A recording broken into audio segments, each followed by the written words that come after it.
Welcome into the Sonoma Index Tribune broadcast booth for a Wednesday evening edition of the Sonoma Stompers pregame show. I'm Kieran Costa, joined alongside by Roman Raffelli as the Stompers look to sweep a midweek series against the San Luis Obispo Blues and start 2-0 in CCL play this year. And the California Collegiate League slate couldn't have gotten off to any of a better start. Yesterday, the Stompers win it 7-2, 7-0 after the first two innings of the ball game. And Jaden Harper to Ryan Sayo to Kyle Sayo. They coasted the rest of the way, just one earned run. And let's start there with the pitching. And we've talked about the pitching almost every single show, Roman, but a great team win, and 3 innings from Harper and then 3 innings each from the Sayo brothers. What do you have to say about Pace's pitching staff yesterday?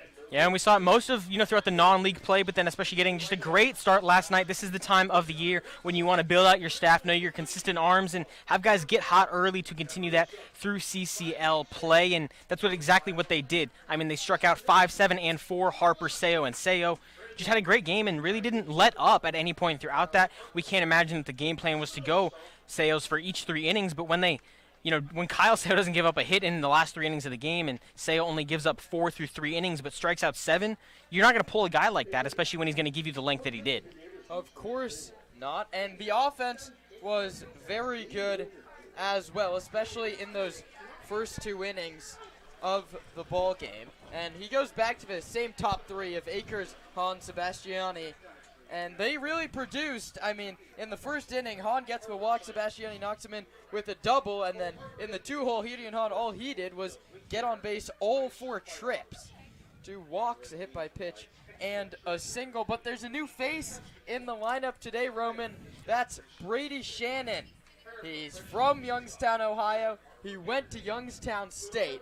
What can you tell me about the new addition to the Stomper lineup? Yeah, Shannon, a great arm in the outfield and a great bat at the plate. He hit 10 home runs along with 2 triples and 3 doubles this last season. He was a stud for Youngstown State, slugged .461, and just a consistent bat that Zach Pace is going to look to get going a little bit late here, but still had a great time to really get the offense going because they scored 7 runs last night, but those were in the first and second innings and then nothing after that. The offense is going to have to be more consistent throughout instead of scoring a lot early and then being content with that and just not being able to generate much in the later half of the game.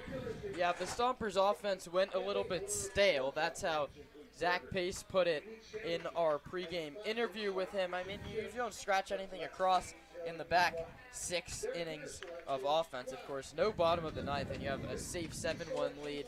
And in the league games, none of them seem to come easy. And the second the Stompers have some real competitors come to Arnold Field, they put them away 7-1. And now let's talk about today's ball game. Devin Laginto gets the call on the bump for Zach Pace, his second start of the season. He didn't give up an earned run his first go-around. That was all the way back to the second game of the season. He gave up 3 unearned runs. His defense didn't really help him out. That one was against the Petaluma Express. But he had 6 strikeouts against 4 innings. That can't be the recipe for success today. Zach Pace said only 40 pitches from Laginto. What does he have to do to stay efficient today? Yeah, he's just got to roll ground balls. You got to throw fastballs low in the zone and get them for strikes if they're going to watch him, but let the defense work. Roll them up. This has been a solid defense to start this season so far, and you got to be effective. You can't be throwing pitches, in the dirt as always. I mean, you never want to do that, but you got to be in control of the zone, throw strikes, and work efficiently. Yeah, now we move to our favorite segment of the Sonoma Stompers pregame show. It's RAF Watch. Let's start with the visiting Slow Blues. Who's our player to watch out for on the road squad today? Yeah, for me, it's going to be Donovan Jordan. He put together a solid night last night and was even robbed of a hit in center field by Landon Akers. Had some really good ABs, hit the ball hard a couple of times. Not a guy that Laginto and the bullpen are going to want to deal with. Yeah, interesting what button Zach Pace presses after Laginto. And now let's move on to your player to watch on the home side for Sonoma. I mean, you could go to the pitching staff, you could guess who comes out of the bullpen today. You have that little list. that Zach Pace posts. You have 9 guys in the lineup. Who are you going to turn to today, Roman? Yeah, I'm going to go to the guy we just talked about. It's Brady Shannon. No better way to break in with a new team than to have a heck of a day in CCL play. Help with the sweep. It just feels right, Kieran. Yeah, Zach Pace, the Stompers manager, is heading towards home plate. He's soon to be joined by Dean Schrainer, the skipper for Slow. And that means we're edging closer and closer to first pitch on a Wednesday night. And everyone has to be hoping the Stomps can start the campaign 2-0. The CCL slate rolls on with games the rest of the week here at Arnold Field and one down at San Bruno Park. But that's all we have today on this edition of the Sonoma Stompers pregame show. The Stomps go for the sweep of the Blues when we return on the Sonoma Stompers Broadcast Network.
Well, the lineup's been sung. The starting lineups have been announced by Hey Trey, and we're just about ready for the second CCL contest of the campaign. The Stompers, a little mini midweek series against San Luis Obispo. They go for the sweep at home. They only had one regular season win against this Blues squad last year. They're looking to double up that number in as many tries, and that'll be tasked to Devin Lagintov, a 5'9", 135-pound right-hander from right up the road in Roner Park. Made just one appearance at Grand Canyon last year. He played for the Petaluma Leghorns, pitched against the Stompers last summer, and this year in his one start, 4 innings, worked 3 strikeouts. No earned runs, 3 runs, 2 hits, 2 walks, and 6 Ks. But again, we talked about it in the open, he only has 40 pitches.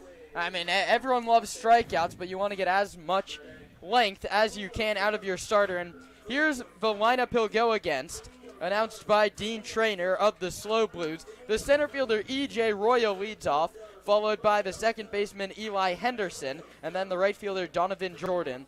The left fielder Mason Ashlock hits cleanup, then the first baseman Zach Tollerman. The DH Gavin Smith is in the 6th hole. Brody Miller, the catcher, hits 7th, and the shortstop Diego Murillo hits 8th, and the third baseman is Gavin Constantine. He rounds out the 9 as Esteban Sepulveda, the catcher for Devin Laginto, calls down. He's ready to throw it down to second, and let's set the rest of the defense. Sebastiani in left, Akers in center.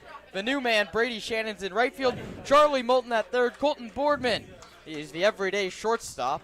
And then Libby at second, and Paul Lazul at first. E.J. Royal, the center fielder, digs in from the right side. And Devin Laginto, the righty, is ready on the rubber. And on a day where the Stanley Cup playoffs kick off, let's do that baseball on a Wednesday evening in Sonoma.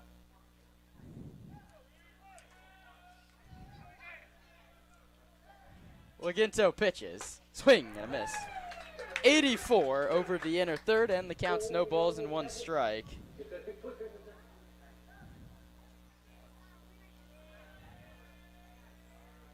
The pitch, low outside, and the count's 1-1. Royal, Henderson, and Jordan will be the 3 to hit against Laginto in the first. E.J. Royal struggled last season at Utah Tech. The 1-1, swing and a miss, nothing and 2. It's another challenge pitch. He's not throwing hard, but he's putting it where he wants. That one was 86, and he's out ahead of E.J. Royal, who led off yesterday's ball game with a double, and he takes well outside 2-2. Struggled at Utah Tech. I mean, it's not easy to go switch over and start playing in the altitude. Trying to lift the ball is what I heard, and struggled with that. The 2-2 is popped up right field line. This is Brady Shannon's first play as a Sonoma Stomper, and it's a running catch as he crosses onto where the warning track would be down the right field line. And Devin Laginto starts out the ball game, retiring E.J. Royal. And that's a good AB to start for Laginto. He spiked a pitch, which we talked about in the pregame show. Not the thing he needs to do today, but he was fairly efficient there and got a big first out.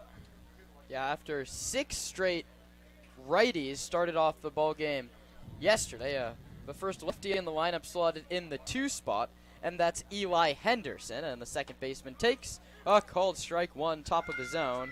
Everything is coming in between 84 and 86 so far from the Stomper righty, who works quickly in pitches.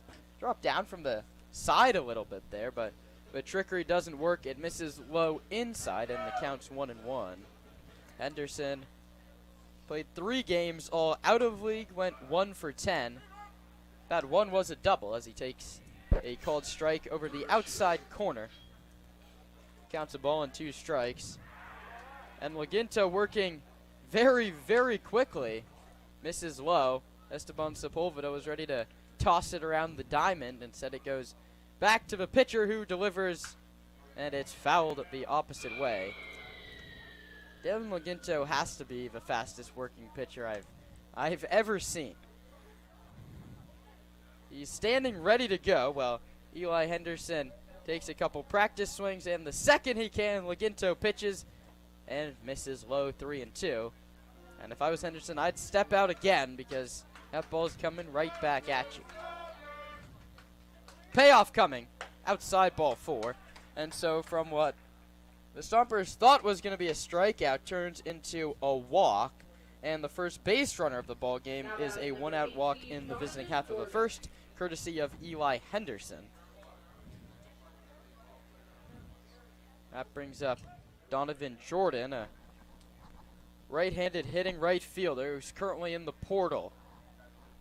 Runner doesn't go, and Jordan pops it up very shallow right field. It's going to be the second baseman, Libby, who makes the catch on what could have been a trouble ball off the bat.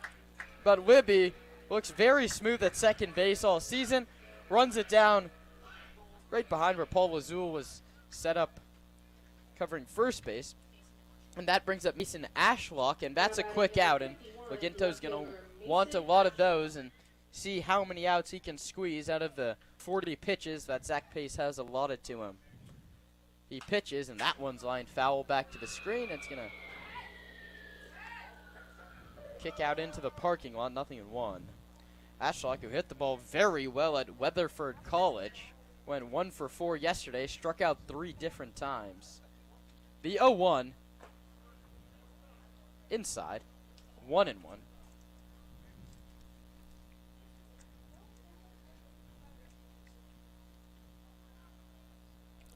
Henderson off first with 2 outs, not running, and Ashlock bounces it towards the middle. Boardman knocks it down and flips to second. And the side is retired. No runs, no hits, and 1 left. Nothing across for the Blues, with the Stompers coming up in the bottom half.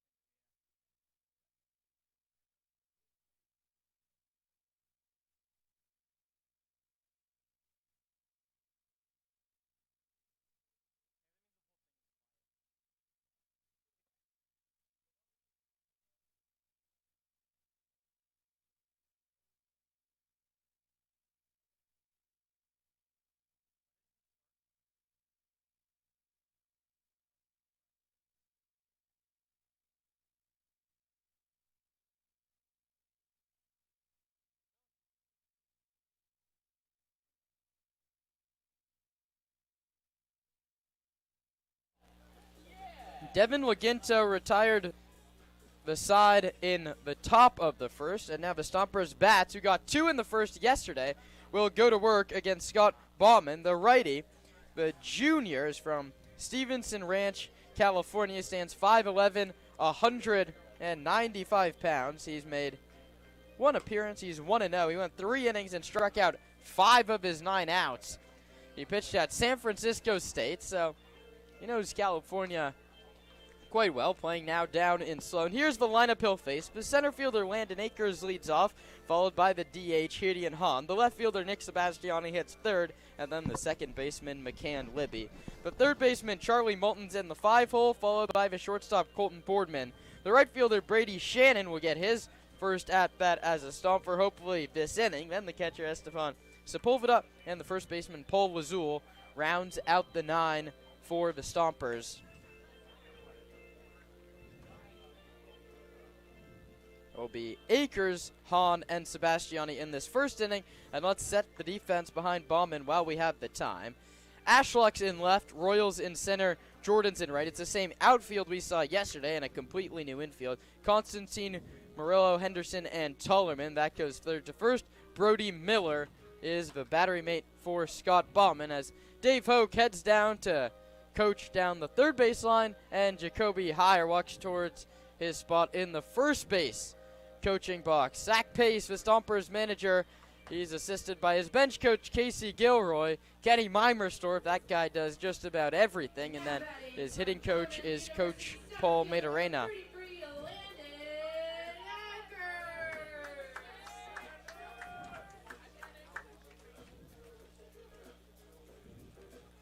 Landon Akers, the center fielder, leads off righty on righty against Scott Bauman. Akers sporting the neon green cleats today. Awaits the first one from Bauman, who rocks, and a much slower delivery than Laginto hits Landon Akers, and How about that? Well, that's one way to avoid Landon Akers getting a hit to lead off the inning, but not a good sign for the pitching staff. Not a guy you want to get on the bases either. Fast runner.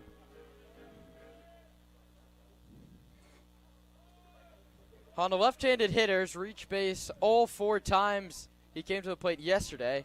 Gavin Constantine playing in on the grass at third base, guarding against the bunt.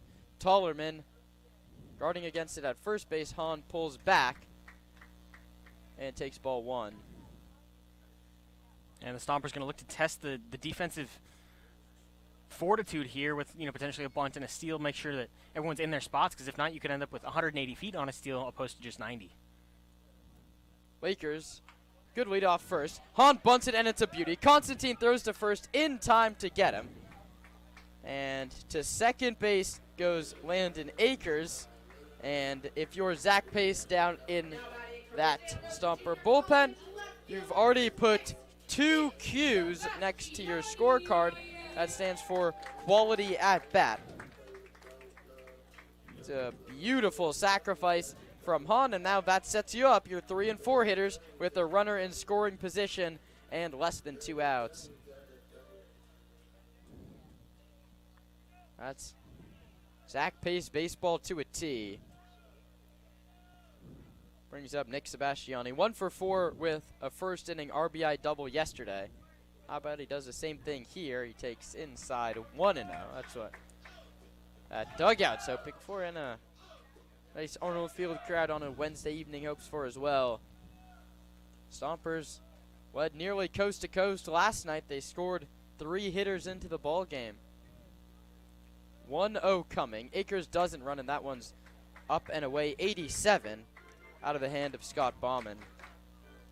Dean Poteet, your home plate umpire. Eric Thompson on the right side of the infield, and Gary Frieders on the left side. Stompers looking to jump out to an early cushion. 2 balls and no strikes to the ever dangerous Nick Sebastiani. The pitch inside, 3-0.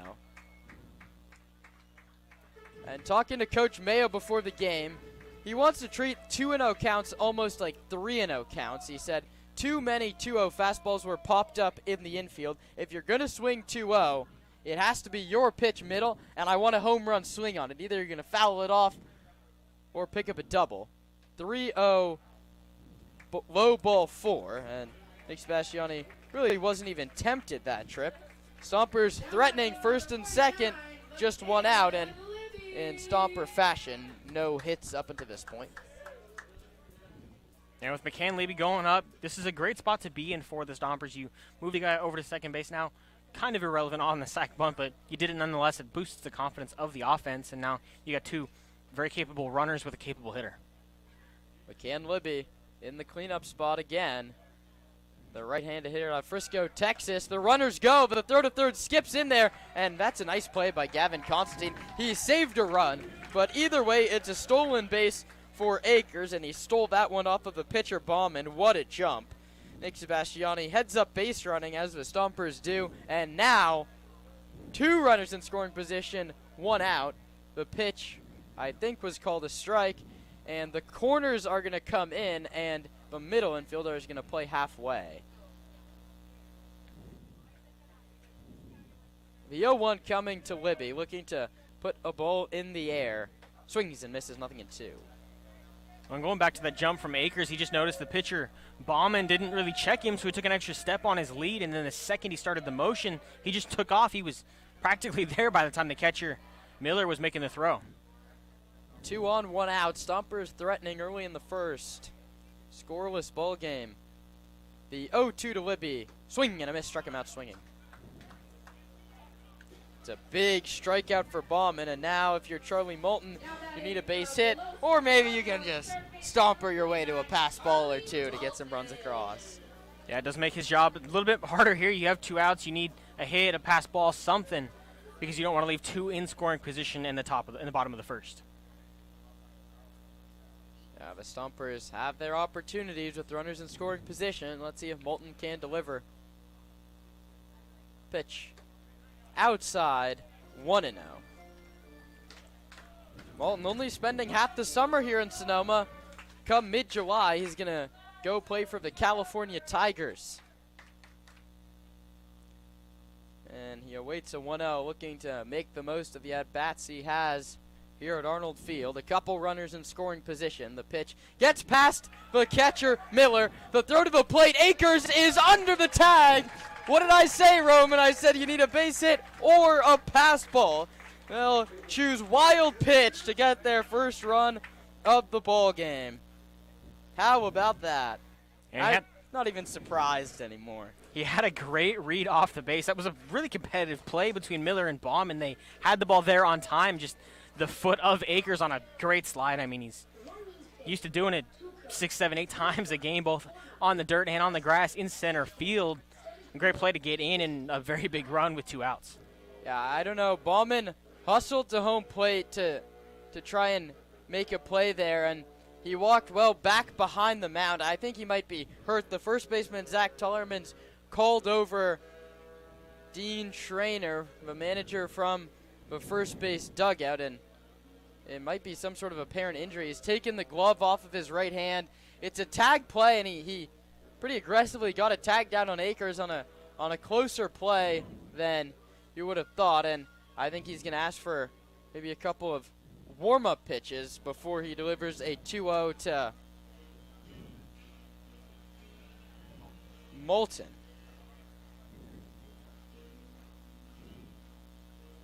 We'll see if he's okay, and he's in a severe amount of pain, and he's grabbing that elbow, and that's something you never want to see. He's in quite a lot of pain, holding his throwing elbow. He's back behind the hill, and that's never a scene you want to see on a baseball field. He went right to that elbow, and I think there's going to be a pretty long break in the action here in Sonoma, and you just have to feel for Scott Bauman, who the second he released that warm-up pitch, Roman, threw his glove to the ground and was in a considerable amount of pain off to the right side of that pitching rubber. Well, I think you can also credit the wild pitch to that as well. If you're pitching and something doesn't feel right on the release, it's certainly going to take your brain away from the focus, and we saw him throw that pitch well into, if not past, the left-handed batter's box at home. Not a great sign for the Blues, and especially Scott Bauman. Yeah, Bauman's in a lot of pain, visibly upset, standing out on the hill, still grasping that throwing elbow, and there's going to be a move to the bullpen for sure. We'll see what happens. Bauman's day is done, and he gets a much-deserved hand from those here at Arnold Field, and your heart really goes out to the Blues right-handed pitcher, who's in a significant amount of pain, and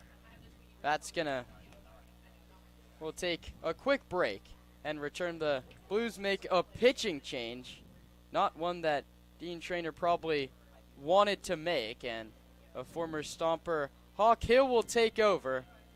But I mean, baseball not the first concern right now. You have to feel for the right elbow and the overall health of Scott Bauman. We'll step aside. The Stompers have a run. They lead 1-0 as we play here in the bottom of inning number 1.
Welcome back on the Stompers Broadcast Network. We have to turn our minds back to baseball, but you have to feel for Scott Bauman. The new pitcher is Hawk Hill, who delivers a first pitch strike.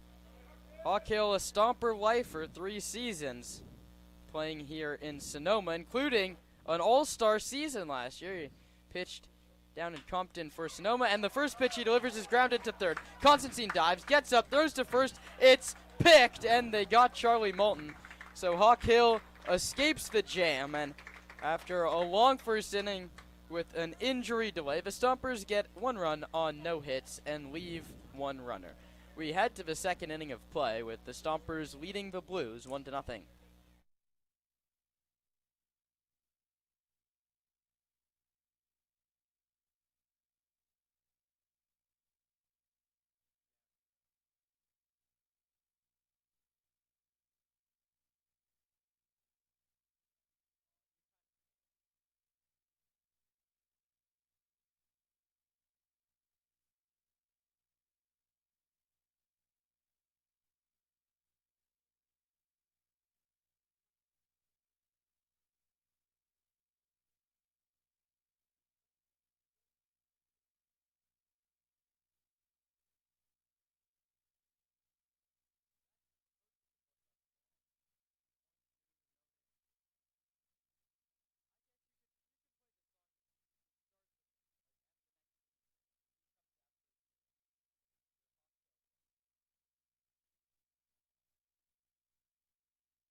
Welcome back to baseball as we play on in inning number 2 here in Sonoma.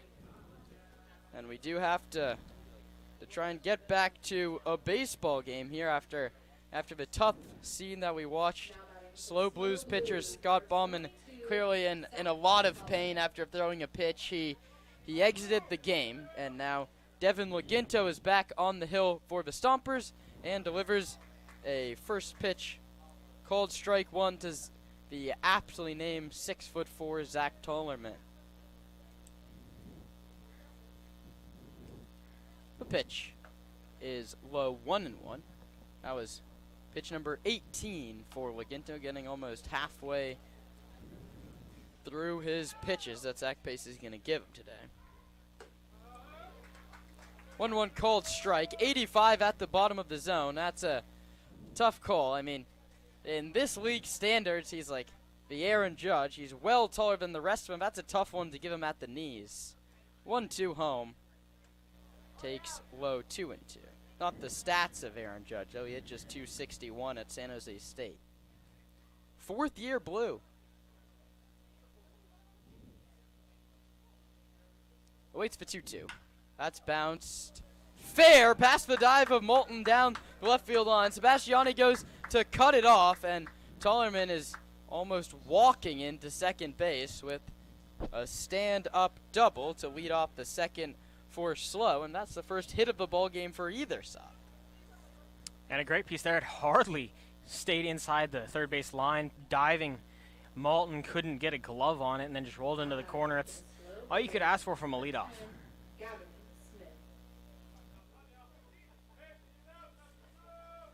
That brings up Gavin Smith. The Blues in the first inning of yesterday's game had a runner on second with nobody out, but Jaden Harper worked out of it. Laginto looks to do the same thing here, and that one misses inside and goes to the backstop. Did it hit him? Did it hit the knob? It looked for a second like it hit the knob as it went by. I thought I heard something, but it's going to go as a wild pitch, and the tying run is 90 feet away in the form of Zach Tollerman with nobody out.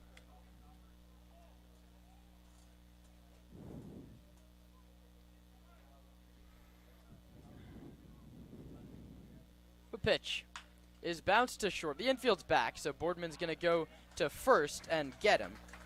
There's a productive out and an RBI for Gavin Smith, but there's no way you bring the infield in this early in the ballgame, especially after yesterday's game when there's a long out-of-league season. You're going to have to give up outs for runs at some point. And Laginto delivers inside at 82. Nice pitch from Devin. Base is now clear. He delivers a strike. That's pitch number 25. I wonder when Zach Pace goes to the pen and Laginto pitches another called strike. There's no time for anything but baseball when Laginto pitches. The 1-2 is grounded to third. Moulton gloves it. His long throw across the diamond gets Miller by a step and a half. And 2 ground outs after the double. That one goes 5-3, and that brings up Diego Murillo. And that bat from Brody Miller felt like it lasted about 15 seconds. Laginto on the bump with the sign and ready, and as soon as he sees the batter's eyes look up, he's going. I mean, Murillo's out of the box right now. He's set up with the glove ready, and he rocks and pitches outside. I like his delivery, too. He brings that front foot way outside and then kicks and throws.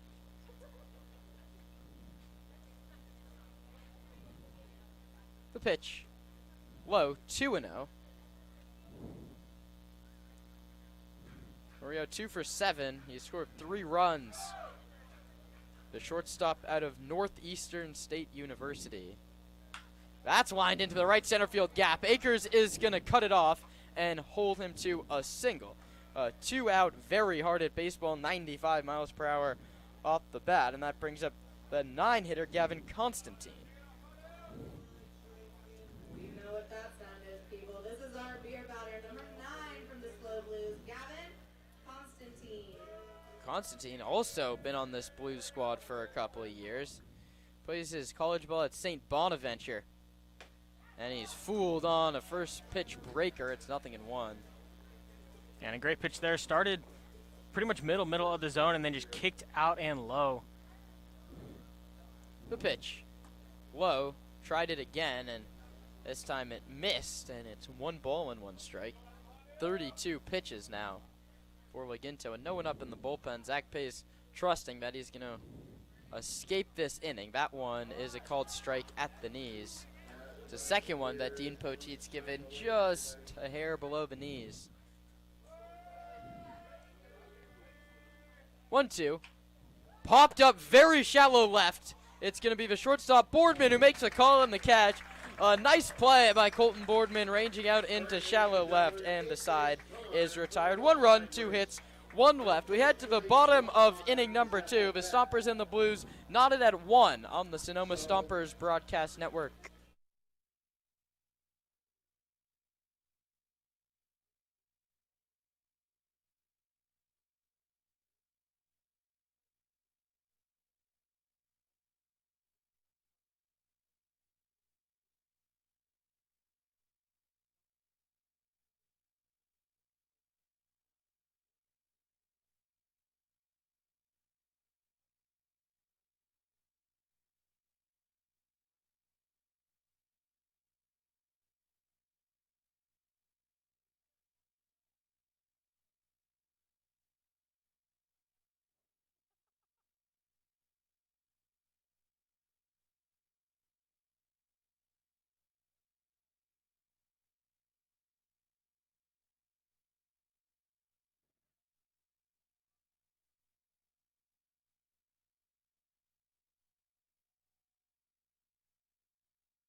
The Stompers go to work against an old friend in Hawk Hill who's been around the block here in Sonoma, but decided to trade in the orange and blue for whatever the slow Blues colors are.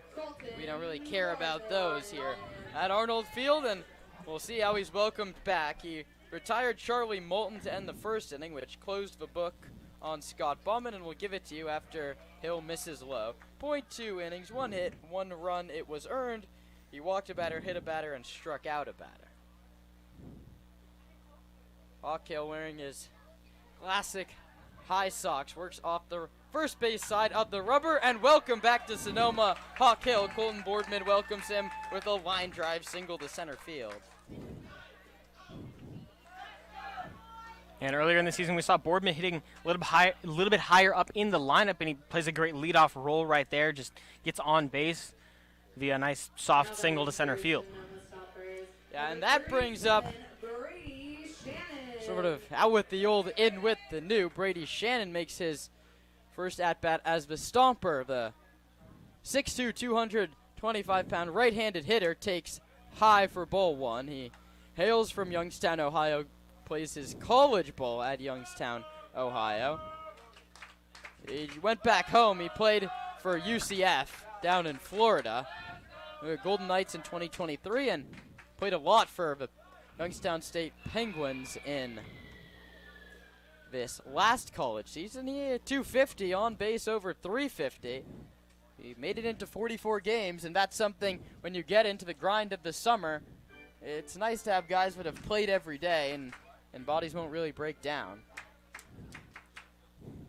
3 doubles, 2 triples, and 9 home runs. A check on Boardman.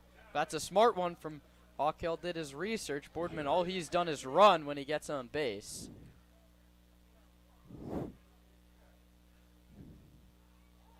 The pitch. Inside. A hook from Hawk Hill, who played at Sonoma State last year and pitched to just about a 3.5 ERA for the Seawolves. 2-1 coming to Shannon. Another check on Boardman. Brady Shannon spent last summer in the PGCBL, where he played for Mohawk Valley. Hit a home run there.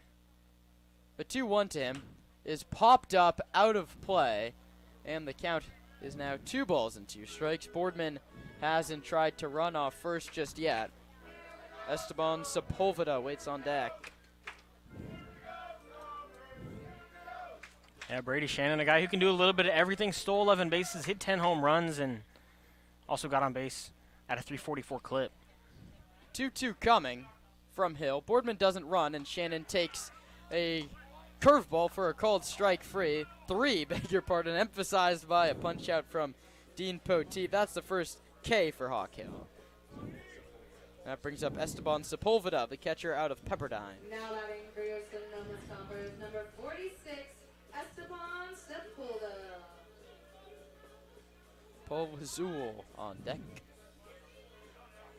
Sums like to grab the lead right back here. Boardman dancing off the bag. We'll see if he runs. He doesn't. It's low, and it kicks away from Miller. And to second base goes Boardman. We'll see how that one scored. Wild pitch, pass ball. Could have gone either way. It's going to be a wild pitch. Is going to move Boardman up to second base. And just like the first, the Stompers have a runner in scoring position with less than 2 outs. This time, let's see if the bottom of the order can deliver. Sepulveda's 2 for 13, all of those out-of-league at-bats so far for the Pepperdine backstop, who grounds this one through the right side. Donovan Jordan picks it up, and Dave Hoke throws a late stop sign up for Colton Boardman. Probably the right decision. Donovan Jordan was in very, very shallow right field. Second knock of the inning off Hill. Runners on the corners now for Sonoma with just 1 out.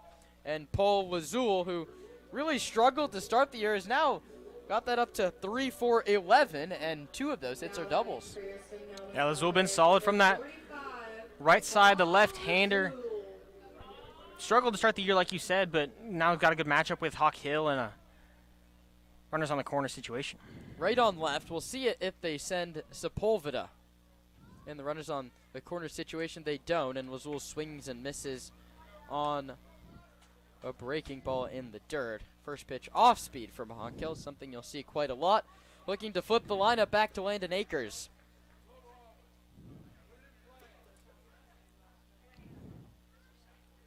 Here comes the 0-1 to Lazul. Sepulveda bluffs, doesn't run, and the pitch is a called strike over the outside corner, according to Dean Poteet.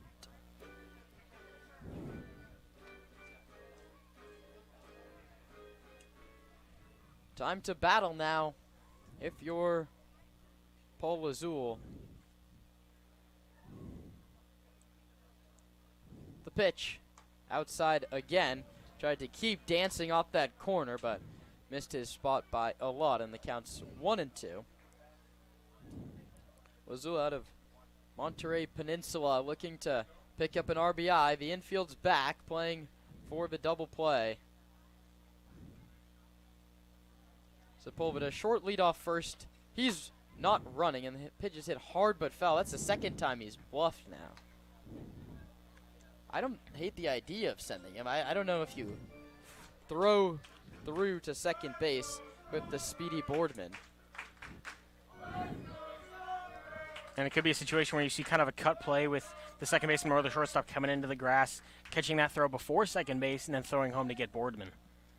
We'll see what happens on a 1-2.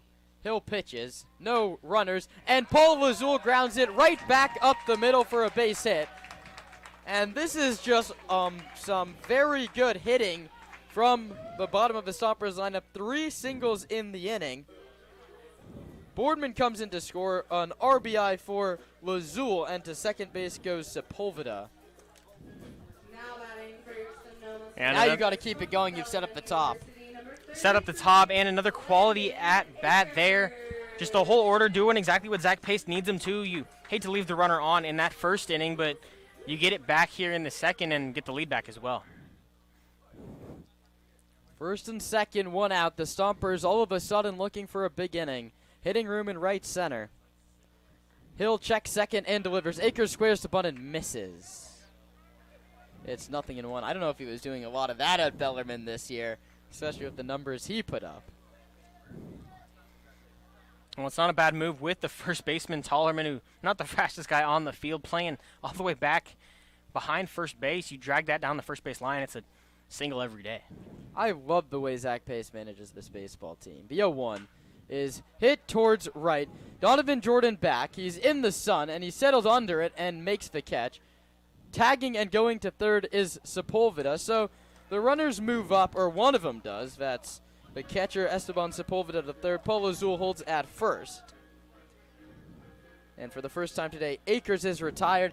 And I really, going back to our discussion of how he runs this team, I mean, that's Sonoma baseball. It's the small ball. You score on wild pitches. You have every single guy in your lineup bunt. It's worked for them so far this season. What's the baseball adage? Get him on, get him over, get him in. And that's how the whole Stomper coaching staff likes to do it. But they love a second run here. Gideon Hahn takes a called strike one. He bunted successfully his first time up.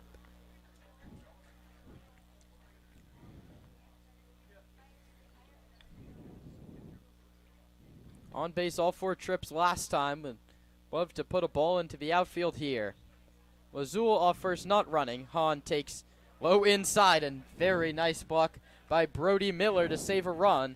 The Stompers have already scored once today on a ball that got to the backstop. Just getting started. Bottom of inning number 2. The Stompers leading at 2-1. Outfield plays straight away for Gideon Hahn. The pitch is grounded foul towards the Stomper dugout down the first baseline, and now he'll have to battle from behind in the count 1-2, but that really hasn't been an issue for him all season long. Yeah, Gideon Hahn puts together some of the best at-bats we see in this Stomper lineup, and just feels like he's always finding a way on base. Doesn't matter what it is. Let's see what he does on this 1-2. Hahn hits a weak ground ball towards second. Henderson charges and throws to first to get Hahn, but the Stompers knock the ball around the yard a little bit. They score a run on 3 hits and leave 2. The third inning next. Stompers 2, Blues 1 on the Sonoma Stompers Broadcast Network.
Back to the top. Devin Laginto continues to work, and Zach Pace said he had a 40-pitch limit, and then Laginto told me pregame he had a 40-pitch limit, so I think that's what I'm going to go with. He just delivered pitch number 35, and it missed low. It's 1 ball and no strikes. Nick Haas warming up behind him. That one's inside, 2-0. Royal flew out to right field to start the contest. Eli Henderson and Donovan Jordan to follow. The pitch. Low 3-0, and the command is eluding Devin Laginto a little bit here in inning number 3.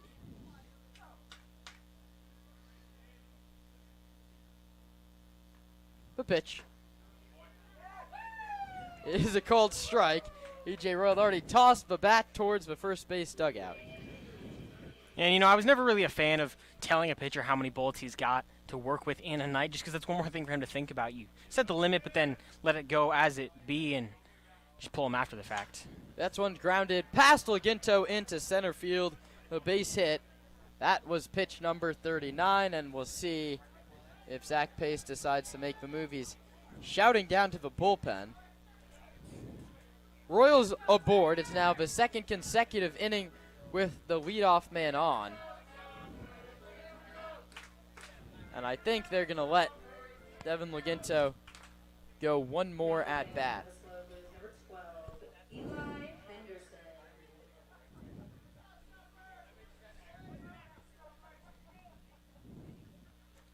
Royal from first with nobody out. The Stompers lead it 2-1. Laginto pitches low outside, 1-0. In what you'd have to assume is his last hitter. Henderson walked back in the first. Stompers 2, Blues 1. Laginto delivers outside corner, called strike, 1-1. Donovan Jordan, who has been held quiet in yesterday's contest. Not sure how long that will last. Jordan was crushing the ball in BP and was talking to the Slow Blues broadcaster before the game, was having himself quite a stretch in out-of-league play.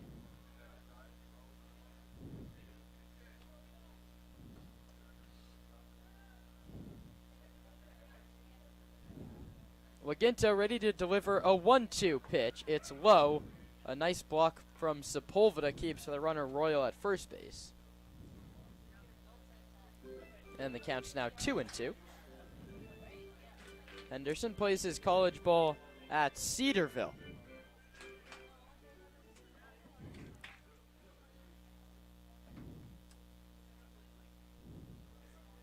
where he sends this one towards center. Akers started back, now coming on, and it's going to be off the glove of the second baseman. Libby is going to throw to second wide. That was a very odd play. Libby had his back to home plate, ranging out into the sun.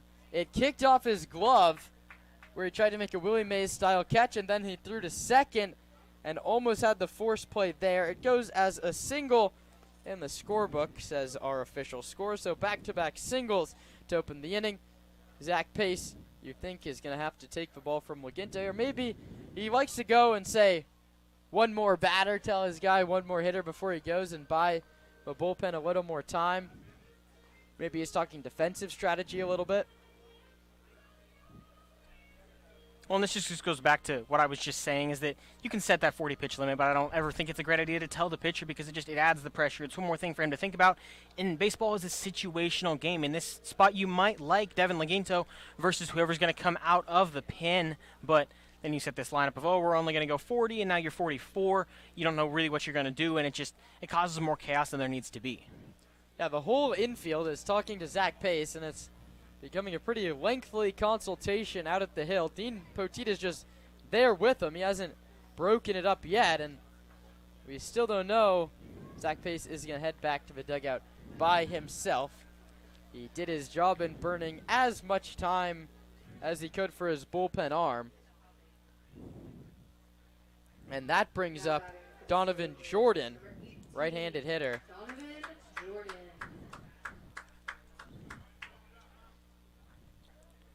Jordan did not make an appearance after 2 injuries down in Austin. He's headed to the portal as of yesterday morning officially. Leginto pitches. It's bunted back towards him. He makes the underhand flip, so it's a perfectly executed bunt for Jordan. Royal goes to third. Henderson goes to second. Jordan erased on the sac bunt. And now it's time for Mason Ashlock, another right-handed hitter. Number 51, Mason Ashlock. And that's a great sack bunt there, because it's your 3-hole guy, and not a guy you'd expect. You put runners on the bases to let him knock them in, but a really selfless at-bat there and a great bunt. Ashlock grounded out in the first inning. He sends this one down the left field line. It's going to stay fair and hit off the base of the wall. Both runs are going to score easily. Ashlock motoring towards second. Here comes the throw, and he's going to be out. He doesn't even attempt at a swim tag. He heads back to the dugout, but he heads back with a couple of teammates that he's driven in.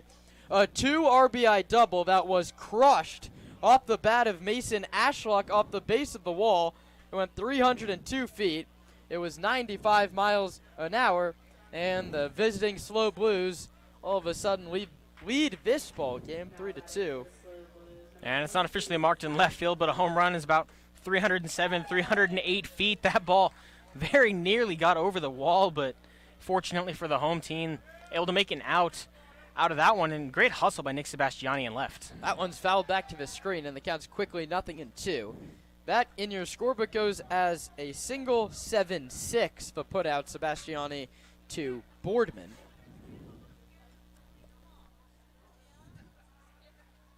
And Leginto pitches, and Tollerman bounces this one foul past Rene Regalado, coaching third base tonight for the Blues. Paul Teixeira over at first. And Mason Ashlock just turned on that one. I thought it was hooking foul for a moment. It stayed fair. I thought it was gone for a moment and hit off the base of the wall. But good on the Stompers to get an out on that play, at the very least. Well, and they probably saved their bullpen a little bit of time there. Looks like Leginto's going to be able to finish the inning if he can get Tollerman here. The pitch is grounded to short. Boardman gloves and throws to get him. The putout goes 6-3, but 2 runs on 3 hits, and the bases are left empty. Stompers bats have to battle. They trail the Blues 3-2 on the Sonoma Stompers Broadcast Network.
Welcome back into the Sonoma Index Tribune press box. I'm Kieran Costa, joined alongside Roman Raffelli on a beautiful Wednesday evening for baseball here in Sonoma. And a Sonoma kid swings first pitch and grounds it to short.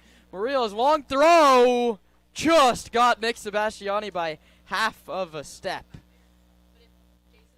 And a ball hit hard into the 6-3 hole. You a lot of times see a bit of rough communication between the shortstop and the third baseman. A little bit of it there. Third baseman Constantine kind of in Murillo's way, but able to make the throw. That brings up McCann Libby, who takes a called strike. Hawk Hill has been lengthened out. He started a game for the Blues. He was a starter here in Sonoma last year. So expect some length from the first man out of the Blues bullpen, even though maybe he didn't come out in the circumstances he would have liked. He's well out in front of McCann Libby, 0-2. Righty on righty. Hill pitches and Libby goes around on what was a fastball well out of the zone away. And Hawk Hill had him really all three pitches of that at bat. That's a great sequence there from Hill. He's been pretty solid. I mean, had a little bit of a rough inning, but what can you do when guys are just putting balls in the gaps, and comes out with a great strikeout. Brings up Charlie Moulton, who grounded out against Hill. That was the first batter he faced with a runner on back in the first inning. Here he takes a called strike one at the bottom of the zone. Colton Boardman would be next if Moulton can continue the home half of the third. Pitch. Moulton's fooled. And they say he did go around. That was Eric Thompson down the first baseline. And Hawk is one pitch away from an easy breezy inning number 3.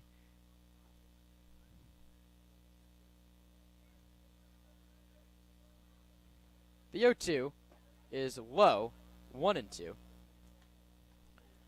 No action in the bullpen for the Blues. Nick Haas still throwing for Sonoma.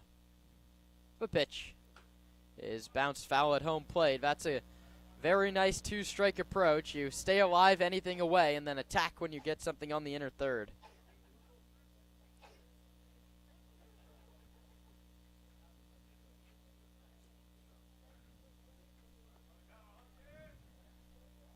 Molten Los, Madonna's college product awaits the 1-2. It's low 2-2.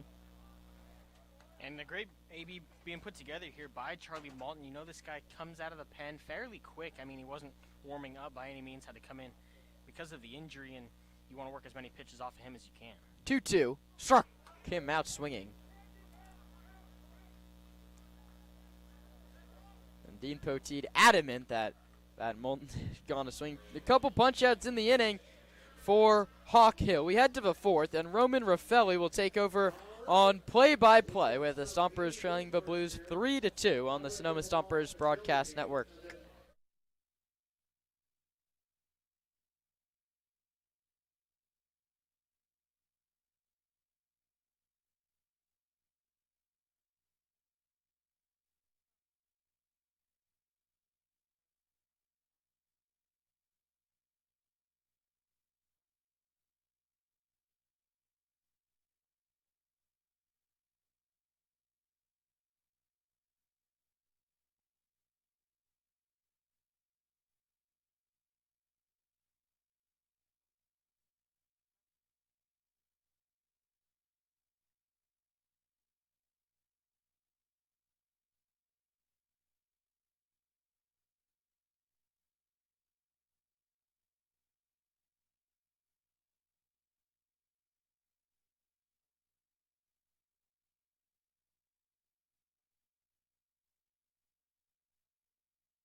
It's Nicholas Haas on the bump to relieve Devin Laginto, who went 3 innings, gave up 5 hits, 3 runs, all of which earned, walked 1 batter, and struck out none. He was on a 40-pitch limit and went just over that, but completed 3 innings of work and now hands it over to Nicholas Haas. Yeah, Haas, we saw him pitch once already this year, a little earlier in the season. He pitched well, and we'll tell you more about him after his first hitter of the outing.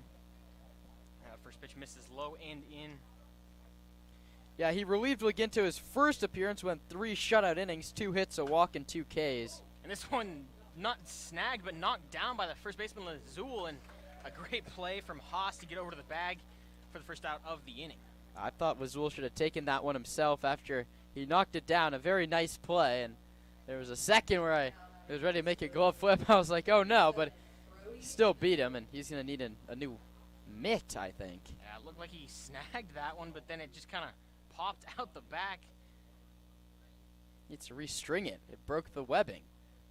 Appears to have blown out that first baseman's mitt, but thankfully we got a couple on the team. Likely the glove of Trent Keys now in play, but on the hand of Paul Lazul. Brings up Brody Miller.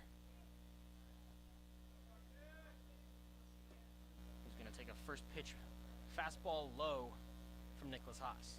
Yeah, Friedman's is our broken bat sponsor. Who's our broken glove sponsor? And the 1-0 chopped over to Boardman at short. He's going to glove it and throw across in time, and that glove secures the ball. Now quickly 2 outs in the inning. That's a very nice play from Colton Boardman on an in-between hop. The coaching staff's talked to him a lot since he got here. You got to charge everything here. He charged there, still got caught in the middle, but gloved it going forward and made a very nice play. Great awareness, great read from Boardman. You always talk about guys reading balls in the outfield or reading balls when you're on the bases, but it's just as much of an infield thing as anything. As we see a first pitch ball high to Diego Murillo, who's playing shortstop for the Blues today. Yeah, Poteet's been expanding the zone below the knees, clearly not on the top half. And now that one misses low and in, quickly 2-0. We saw Laginto and Haas pitch 1-2 a few games ago for the Stompers, and part of that's probably due to the pacing. They both love to work quick and be efficient with their time on the bump. That one's fouled down the first base line. Foul now 2-1 for Murillo. Yeah, Haas, Folsom Lake College guy, just finished up his freshman year there. Bishop O'Dowd product. Now the 2-1 to Murillo, misses outside and low. 3-1 now. He struck out 23 over 21 innings and pitched to an ERA over 4. Now the 3-1 hit into the 5-6 hole. It'll be Boardman who kicks it down off the foot of maybe both of them there. It'll rule a single here with 2 outs. Yeah, I mean, that's perfectly placed between Moulton and Boardman. Moulton went into a dive, didn't get it, and Boardman was there to back it up and keep it on the infield at least. And that dive could have been in the kind of the vision of Boardman and caused some issues there. He kicked it off his foot, a pretty uncharacteristic play from Boardman, but again, just a really tough ball to field in that 5-6 hole, especially hit as hard as it was. Which brings the 9-hole Gavin Constantine to the plate for his second at-bat. First pitch he sees is a ball now with a runner on first and 2 outs.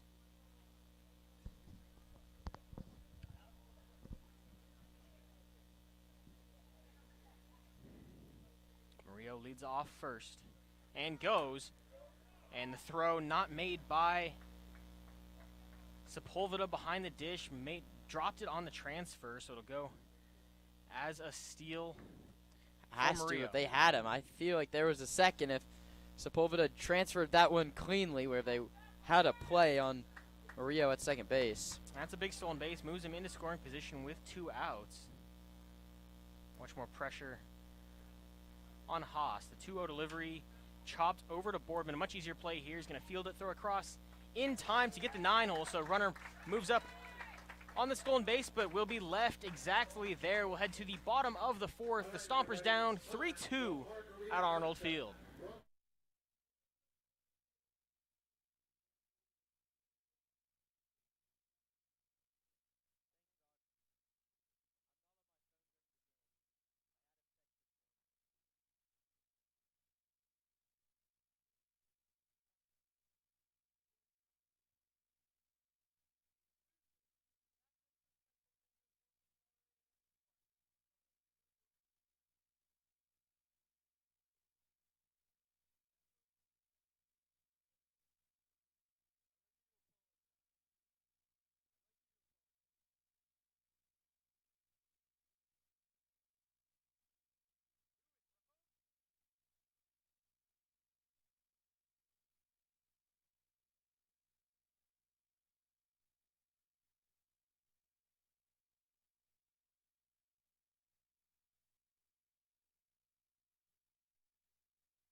Back here on this Sonoma Stompers Broadcast Network, it's the bottom of the fourth. Colton Boardman, Brady Shannon, and Esteban Sepulveda due up in the inning.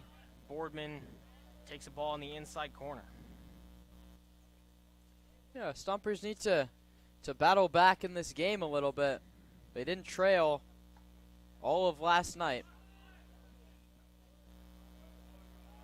That one misses low. A bunt potentially offered to Boardman. Yeah, let's play a little more Zach Pace small ball. Get on any way you can. But now count leverage. You like to see him swing away. 2-0 to Boardman. In there for a strike and a bit of a resiliency test here for the Stompers. You mentioned it. This is just their second game of CCL play, and they didn't trail at all last night. Had a commanding lead throughout that game and great pitching as well. But important to see how they play with the pressure on. This one hit high and deep to left, but snagged by Ashlock to quickly retire the first of the inning.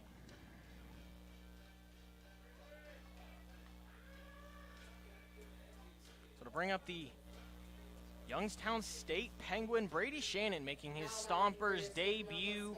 He struck out in the second, looking to right the ship and get on base here in the fourth.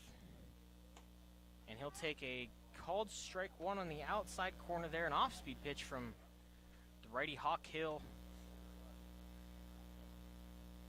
Nice time for your first Stomper hit. Get a little rally going in the home fourth.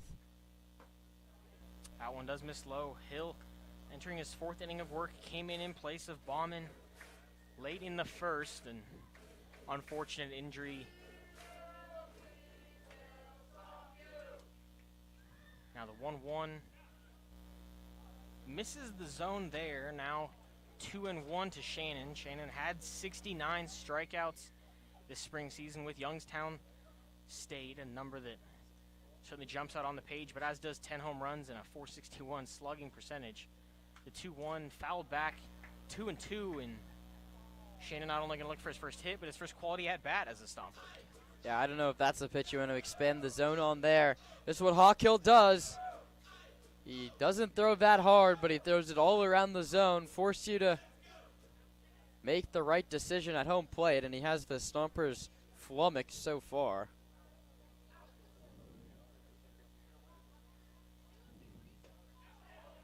And that one swung on and missed. Strike three, and Hawk Hill has been dominant in his time on the bump. Yeah, 4 Ks now for Hill. 2 of them have come from Brady Shannon, and now it's going to have to be a 2-out rally if the Stomps get runs here. So to bring up the catcher, Esteban Sepulveda. Going to have another right-on-right matchup here for Hawk Hill. Sepulveda singled and got all the way to third, but couldn't score in the second. Hawk Hill climbing into the 40s with the pitch count. The 1-0 hit just foul of the on-deck circle. Now 1-1.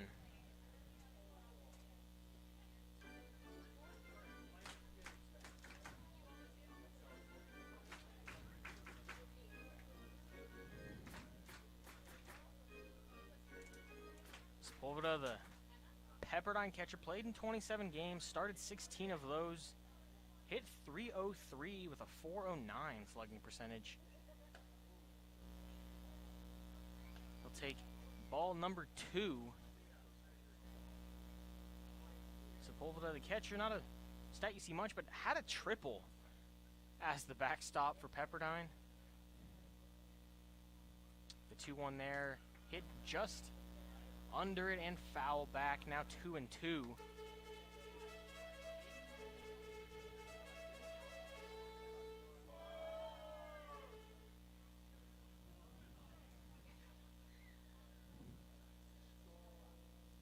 Hill on the bump and Sepulveda in the box. Shakes off and gets his sign, winds, deals, and spikes a fastball. An off-speed pitch there. Now a full count here to Sepulveda.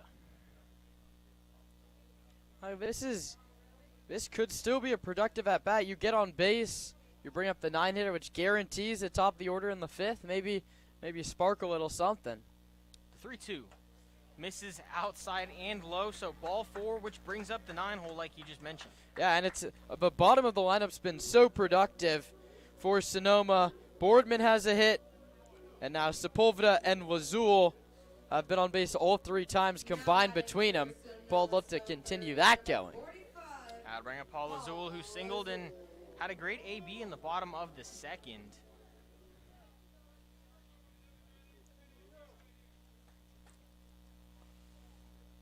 Right on left matchup here. First pitch strike on the outside corner.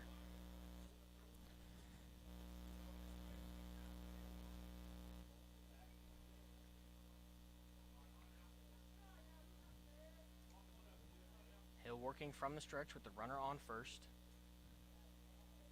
Zool hits this one high to right field, but Jordan makes the grab, and the Stompers put one on, but cannot score him. We'll head to the top of the 5th. 3-2 ball game here on the Sonoma Stompers Broadcast Network.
And we're back for the top of the 5th inning. It's the top of the order for the Slow Blues, and E.J. Royal stands in for his 3rd at-bat. I'll watch your first pitch breaking ball low from Nicholas Haas beginning his 2nd inning of work.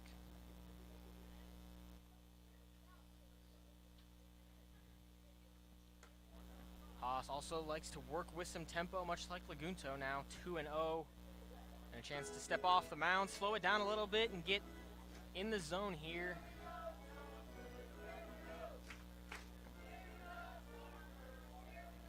The 2-0. Misses high, now 3-0. Not exactly the guy you want to walk to start the inning.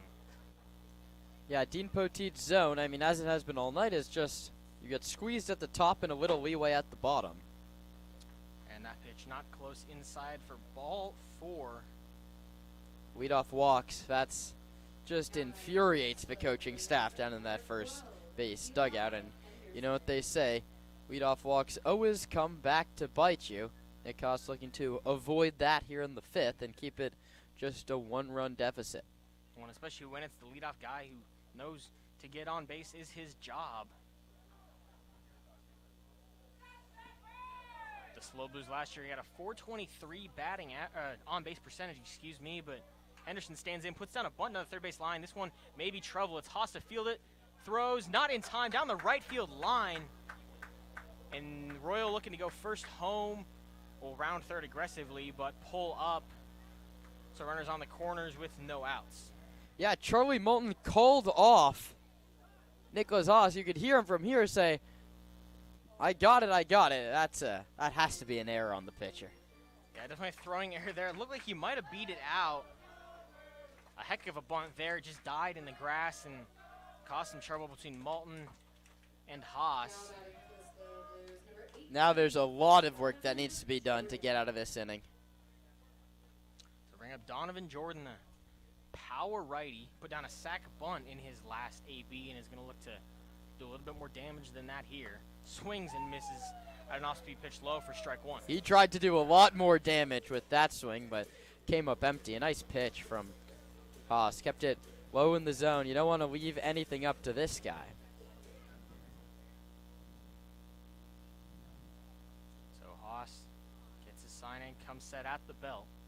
Jordan at the dish, runners on the corners. The 0-1 chopped foul. Now a very ideal situation for Nick Haas. Ahead 0-2 and with a lot of control of his own destiny. Yeah, gifted one. Donovan Jordan gave you a strike there. Half swing, didn't commit to it, fouls it back to the screen. Now, I mean, how much can you really waste pitch, try and get a chase pitch, runner 90 feet away? You sort of have to continue to go after the heart of this lineup. So the 0-2 to Jordan, misses high and out. Not a bad pitch. Pitch that changes the eye level there, goes high fastball out, gets the batter's head out of the zone. Gonna look to go right back in with the fourth pitch of the at-bats. The 1-2 runner fakes the steal and misses low. Now 2-2. And now you're running out of pitches that you're trying to get a chase on. At some point, you don't want to get into a 3-ball count. You had all the count leverage in the world, and you have yet to get a chase. And it feels like Jordan hunting fastball here. 2-2. Got his fastball and he swung through it. A big strikeout for Nicholas Haas. Yeah, I mean, you said it. He was hunting fastball. It was a challenge fastball in the zone, inner third, and it works. I was talking to Casey Gilroy before the game today about just how they attack the pitching, and he says, put the ball in the zone, don't hurt yourself, and make them beat you.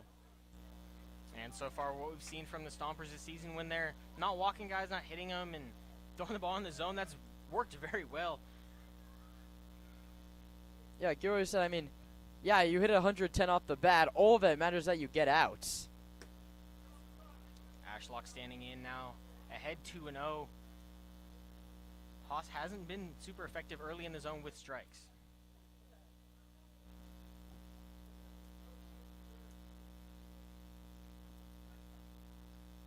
Now 2-0, chop to the left side, a chance for two here. Malton to second, on to first, double play, and the inning is minimized by Nicholas Haas, courtesy of a 5-4-3 double play. We'll head to the bottom half. The Stompers looking for some offense here at Arnold Field.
Back in the ballpark on the Sonoma Stompers Broadcast Network, Roman Raffelli, Kieran Costa on the call, and it's Cade O'Hara on the bump. But first, we'll close the book on Hawk Hill, who came in a bit of an emergency situation, just 2 outs into this ball game.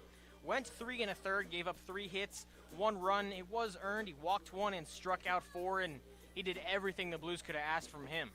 Yeah, O'Hara, a two-way guy who was redshirted at UT Austin last year. He, in yesterday's ball game, struck out 3 times and was hit by a pitch as a hitter. As a pitcher, 2024 in Texas, he went 1-0 and pitched to a 2.75 ERA in 13 games, and then he pitched for Slow in 2023 as well and threw there just 4 shutout innings. So maybe not as sharp on the bump as he has been in the last couple years. He'll have his hands full here. Landon Akers, Gideon Hahn, and Nick Sebastiani, the top of the order, due up. And top of the order that has been solid tonight, but certainly looking to make an impact. The first pitch to Akers in for a strike. That one misses low and out, now 1-1. Yeah, he's gone 89 with his first pitch fastball, so a little quicker than we saw from Hawk Hill. Time to make an adjustment if you're the Stomper hitters, and good thing you have the top of the lineup to do it. And this one hit right back up the middle. That's a great base hit from Landon Akers, and speed aboard to lead off the inning. Yeah, that's just a nice piece of hitting. Got a pitch low in the zone and served it right back into center field for a knock for your on-base guy. Well, it's always great to see when your leadoff guy on a fresh arm is able to get on base. It just shows, this offense can do what they need to do here, and they're not really struggling to pick up O'Hara. And with Gideon Hahn, who is one of the best approaches on the team, due up, might not be the best spot to be in if you're O'Hara on the bump. You send Landon here if you get something you like. Third baseman Constantine is playing inside the infield, but this one hit high to left, an easy play for Ashlock, so not the ideal at bat for Gideon Hahn.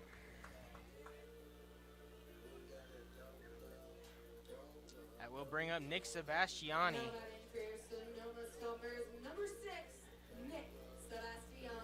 Akers has showed he's got the speed to swipe some bags, but just like we know he has the speed, so does the defense, and it's going to be tough to move him up here. Might see a Zach Pace hit and run. First pitch to Sebastiani in for a strike on the outside corner.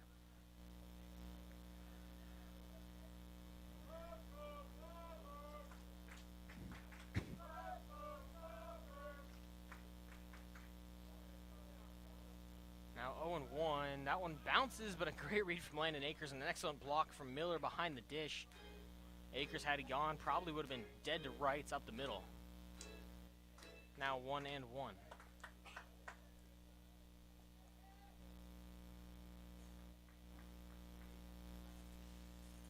Now 1-1. Sebastiani hits it hard to the left side. A chance for 2 here. They get it to turn it second on to first in time, and the Stompers cannot take advantage of the top of the order. They get a man on to lead it off, but a fly out and a 5-4-3. Constantine Henderson Tollerman will head to the top of the 6th here in Sonoma.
Zach Tollerman due up for the Blues with a 3-2 lead here in the top of the 6th. Roman Raffelli joined by Kieran Costa here on the Sonoma Stompers Broadcast Network. First pitch, off speed, misses low and out. A great take there from Zach Tollerman. Tollerman doubled in the second and scored the first run of this game. Also grounded out to short in his second at bat. That one ended the third inning. Now the 1-0 in there, 1-1. And Nikos, his pace hasn't slowed as he works now into his third inning. And something we've seen over the last couple days is Tollerman takes ball 2 is Zach Pace may not always plan on his guys going 3 out of the bullpen, but if they're dealing, he's going to leave them out there. Now the 2-1 hit high and deep to left. Going back is Sebastiani, and he will not have a play. A solo shot to lead off the inning for Zach Tollerman. Yeah, he got all of that one. 373 feet out to left center. Hit up off the top row of the bleachers. The left field grandstand got that one. That ball was tattooed. Tollerman takes his time rounding the bases and extends this Blues lead 4-2 here in the 6th.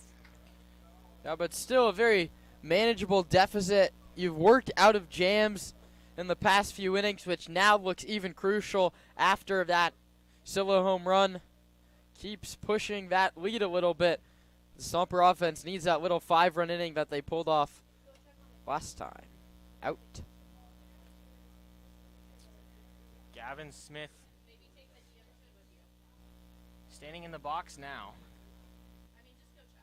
1-0 count. That one in there for a strike. Now 1-1.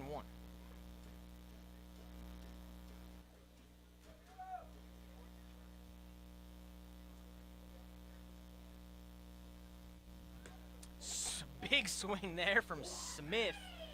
And now 1-2 count for Nicholas Haas.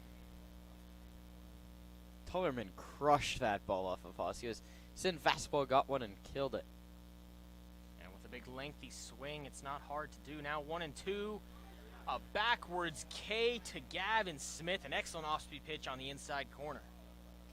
It's a nice pitch. It's sort of a front hip slider. It looked like it's going to stay inside it. Comes back and finds the corner. The strikeout, the second for Nicholas Haas. I'll bring up Brody Miller, who's got a pair of groundouts to the left side, 5-3 and 6-3. Gonna go back to that slider, but can't locate it. Yeah, now you just need the bats to wake up. You're still in this ball game. Your pitching hasn't been as good as last night, but it's been there. Had a great pitch there. Got Miller to just wave at it. Now 1-1.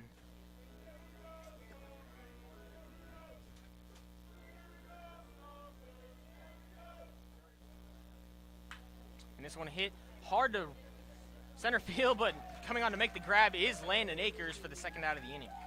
Yeah, Haas settled in after that home run. He's gotten 2 quick outs. After that, he's still only at 36 pitches, and he's now gotten 8 outs. That's what Zach Pace is looking for, and that's what you always look for with the pitcher, how they can settle back in after making a mistake. That fastball, probably not exactly what they wanted. Again, Zach Tollerman. Gonna look to get Diego Murillo here. Murillo will take strike 1 on the outside corner, a pitch that we've seen pretty consistently from home plate umpire Dean Poteet. That one misses now 1-1.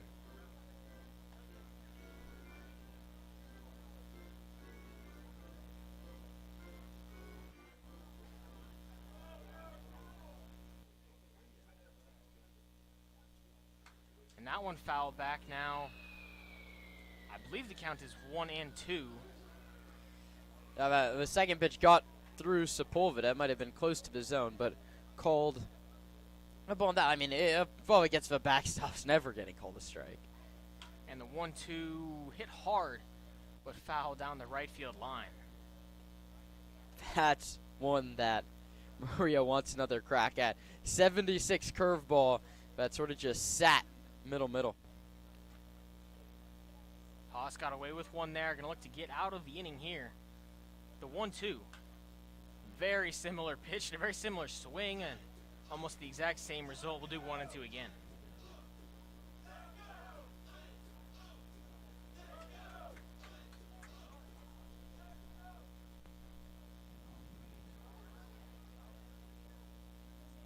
The 1-2 misses high and out. Now 2 and 2 here with 2 outs.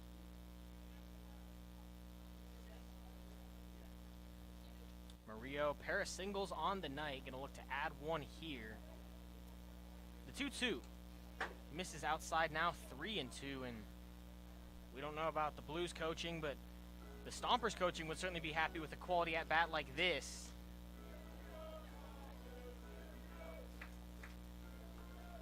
Yeah, from 1-2, he fouled off 3 pitches in a row, and now gets to face his 8th of the battle.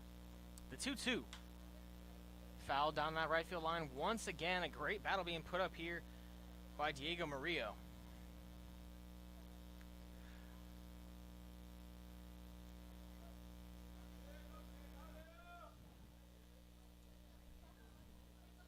You still have a waste pitch. Haas gets the sign, winds, deals, and once again a foul to right field. The count is full.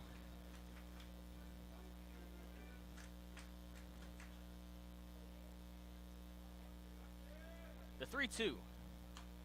Fouled off again, and what an at-bat for Diego Murillo. 11th pitch of the battle coming between the two, and this has brought Nick Haas's pitch count just through the roof. A great team AB here from the 8-hole hitter. The 3-2 again, swung on and missed. Haas pumped about it, but it took a heck of a battle to get there.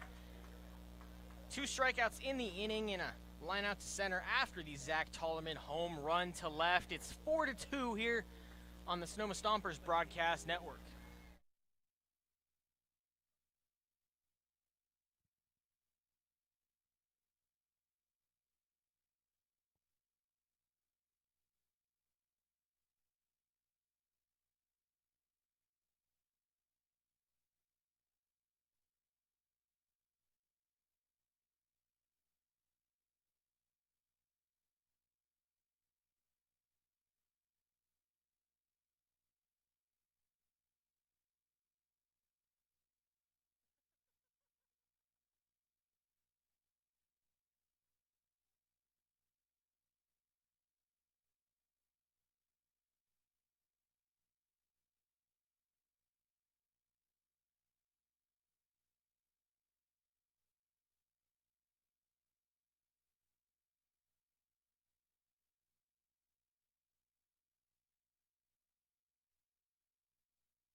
It's the bottom of the 6th here on the Sonoma Stompers Broadcast Network. It's going to be McCann Libby, Charlie Walton, and Colton Boardman in the inning to face Cade O'Hara in his 2nd inning of work.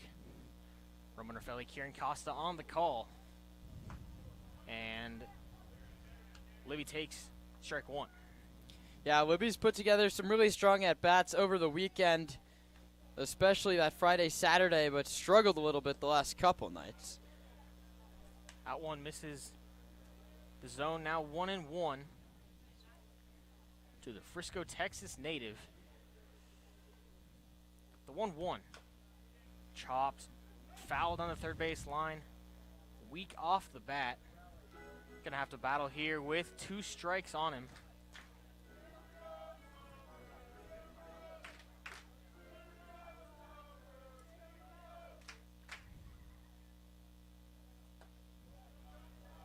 That one misses outside. Now 2-2. A great take there from Libby. The right-on-right matchup with O'Hara. The 2-2. Hit high and deep to left. Ashlot goes back at the wall, and this one's gone. McCann Libby with a Lone Star shot to left. And we have ourselves a 4-3 ball game here at Arnold.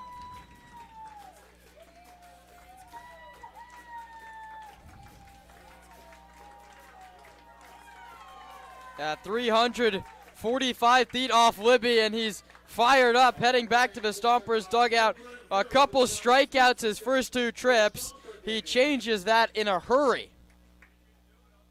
And that's the kind of spark you're looking for if you're Zach Pace, and this Stomper lineup haven't scored since the 2nd inning, and it was only 1 there. But with no outs, you've got another leadoff here in Charlie Malton, who's going to swing and miss at a nice off-speed pitch outside and low. Yeah, now you go tie the game. You got the run right back.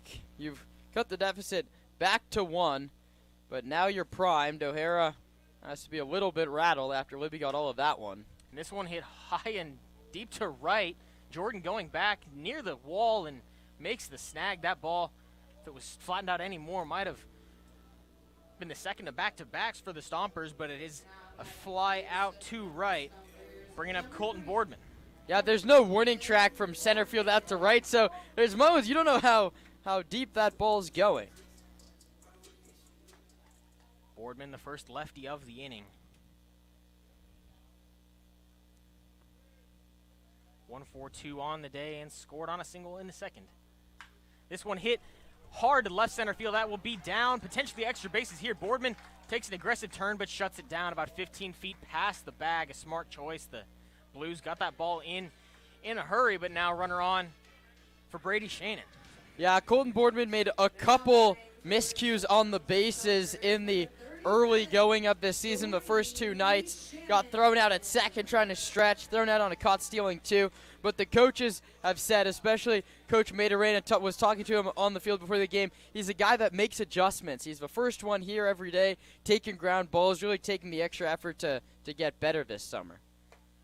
Brady Shannon, another righty up in his first game with the Stompers. You mentioned Boardman, just the guy you want on your ball team. Works hard, humble guy, does the small things the right way, and works to get the team the win. Shannon fouls this one off now, 1-1 to him. Yeah, CSUN middle infielders have a way of having pretty good seasons after summers in Sonoma. Trent Abel was all CCL shortstop last year. He hit 300 as the everyday shortstop down south.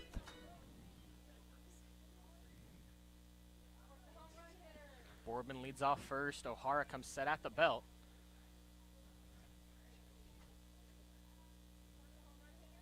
The 1-1 to Shannon. Hit hard right back up the middle. A chance for 2 here. The 4-6 in there. And across to first for the second double play in as many innings. That one will end it. But in the inning, a McCann Livy solo shot gets the Stompers back on the board. When we come back, Kieran Costa takes over the play-by-play for the final 3.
Chris Albee emerges from the Stomper bullpen in what's back to a one-run ball game, 4-3.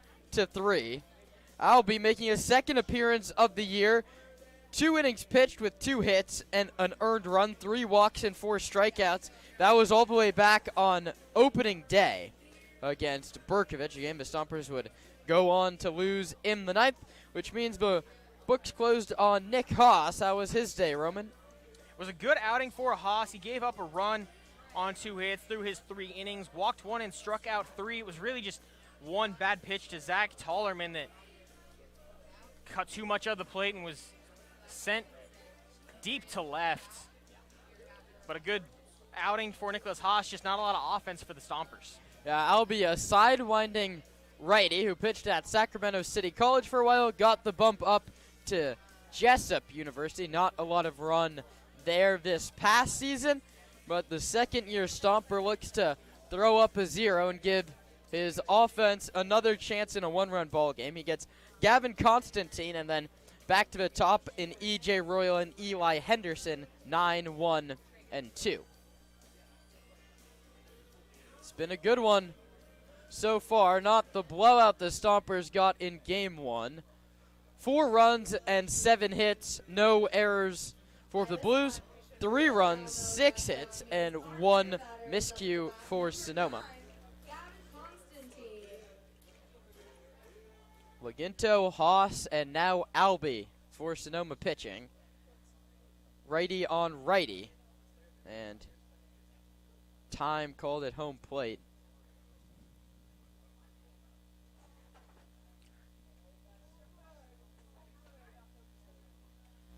Now Albee is ready to deliver his first pitch of the outing, and it's popped up. Libby 2 steps back onto the outfield grass, makes the catch. And you couldn't have asked for a better way to start the outing for Chris. 1 pitch, 1 out, back to the top in E.J. Royal, who's been on base twice. He jammed him with an inside fastball there, just swung at it, but couldn't do anything but pop it up. Royal, another guy who's returning to slow, was on the team last year, played his college ball at Utah Tech this past season. 196 his average, as that one's in there for a called strike from Albee, who was sort of the hallmark of his game was command last year. He struggled with it a little bit his first outing.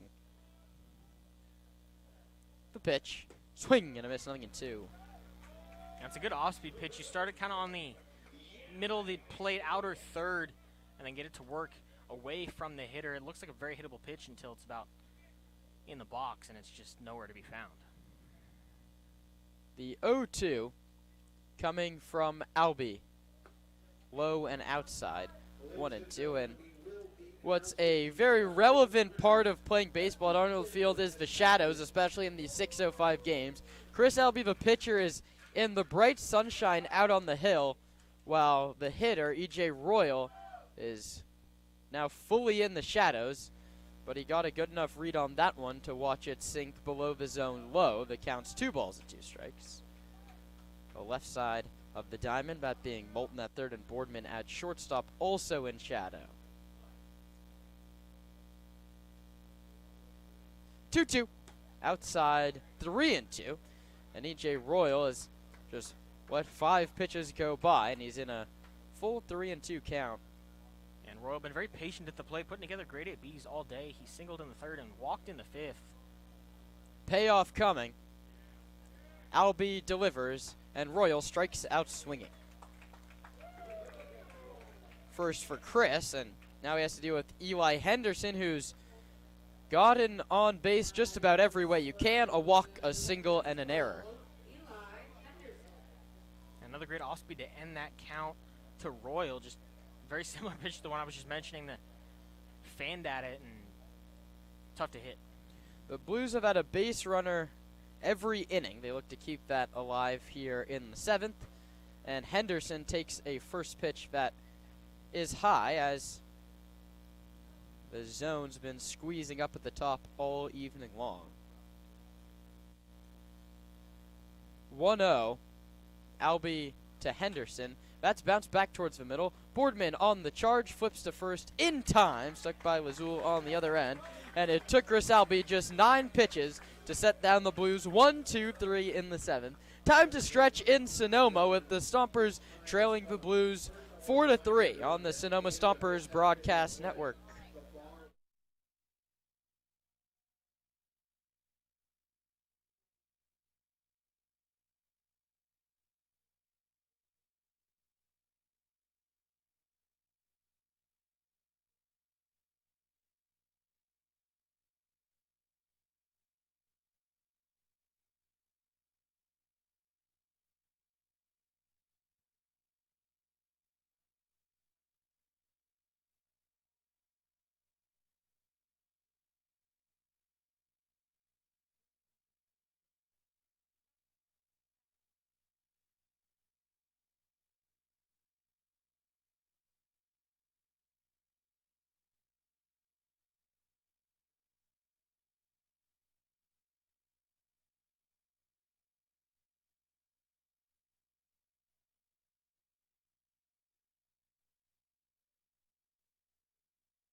Eight, 9, and 1 for Sonoma, and Sepulveda swings at the first pitch and lines out to second base.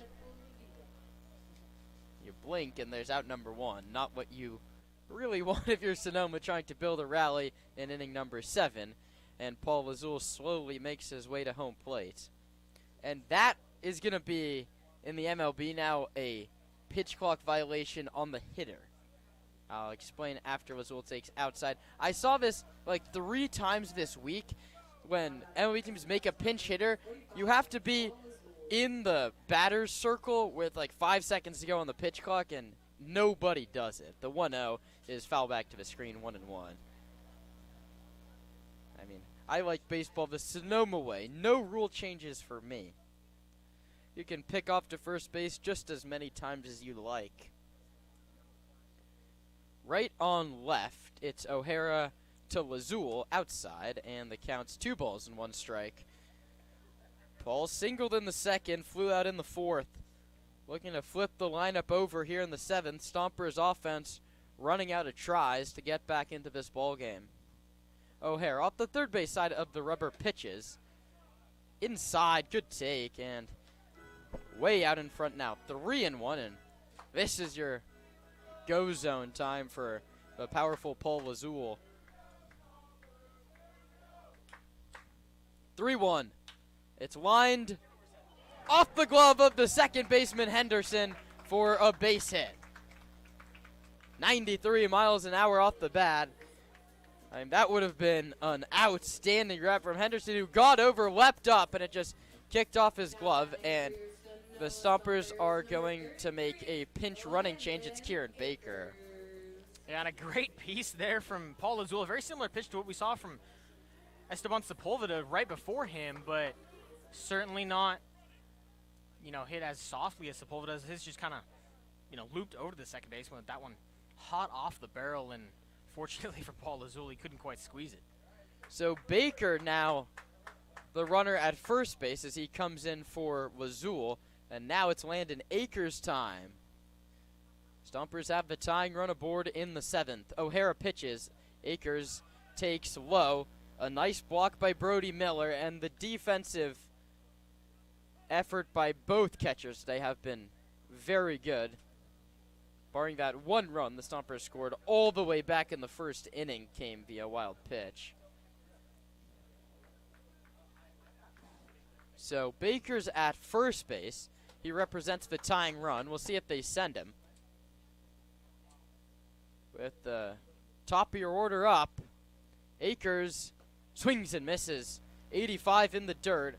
Landon out in front and fooled badly. The count's 1-1. Hit by a pitch, stole a base, and scored in the first inning. Flew out in the second, singled again in the fifth. On base twice today. And now he's been on base all 7 games the Stompers have played.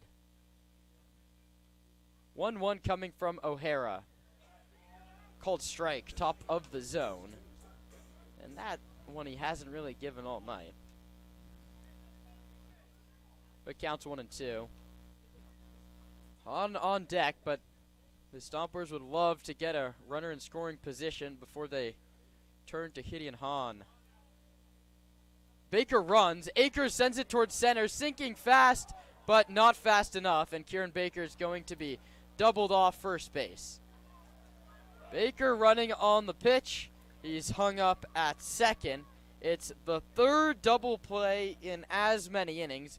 This one goes 8-3 on a flyout, and Kieran Baker back-picked at first base, and a subdued Arnold crowd will head to inning number 8. The Stompers trail at 4-3 on the Sonoma Stompers Broadcast Network.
Chris Albee, after a easy breezy 1-2-3 in the 7th, now has to deal with the heart of the order, Donovan Jordan, Mason Ashlock, and Zach Tollerman. Jordan waits righty-righty and takes low outside 1-0. Don went 1 for 4 yesterday. He's popped out, had a sacrifice bunt, and struck out today. He had a big at-bat with 2 on and no out back in the 5th, and Haas got him to strike out and then induced a double play. This one's popped up. Right field line. Going back is the first baseman. It's going to be the right fielder who makes the catch, and we'll get you the name of that first baseman in a second. Brady Shannon's moved to first base, and Baker is in right. Now batting for the Slow Blues, number 51, Mason Ashlock. But Chris Albee is pitching very well. He's retired all 4 hitters that he's faced. Now it's to deal with Mason Ashlock, who sends this one towards Baker again, but it's hooking foul. That had extra bases written all over it, but luckily for the Stompers, it's a few feet wide of the white chalk line, heading all the way down to the foul pole and right. Ashlock, fielder's choice single, 2 RBI single. He got thrown out at second and then bounced into a 5-4-3 double play. The 1-1 to him is hit through the right side, and that's a nice piece of hitting. In on the hands, he goes the other way with it. It's his second hit of the contest, and that brings up Zach Tollerman, who's scored half of the runs for SLO so far. A leadoff double in the second, a leadoff home run in the sixth. The Stompers looking for a double play. It seems like we've seen a healthy amount of those today. And Tollerman in his last at-bat just found a fastball over the plate and was all over it. Here he takes a first pitch that misses, or called a strike over the inside corner. Albie, when you come from that sidearm delivery again, Tollerman has to be tough to pick it up out of the hand.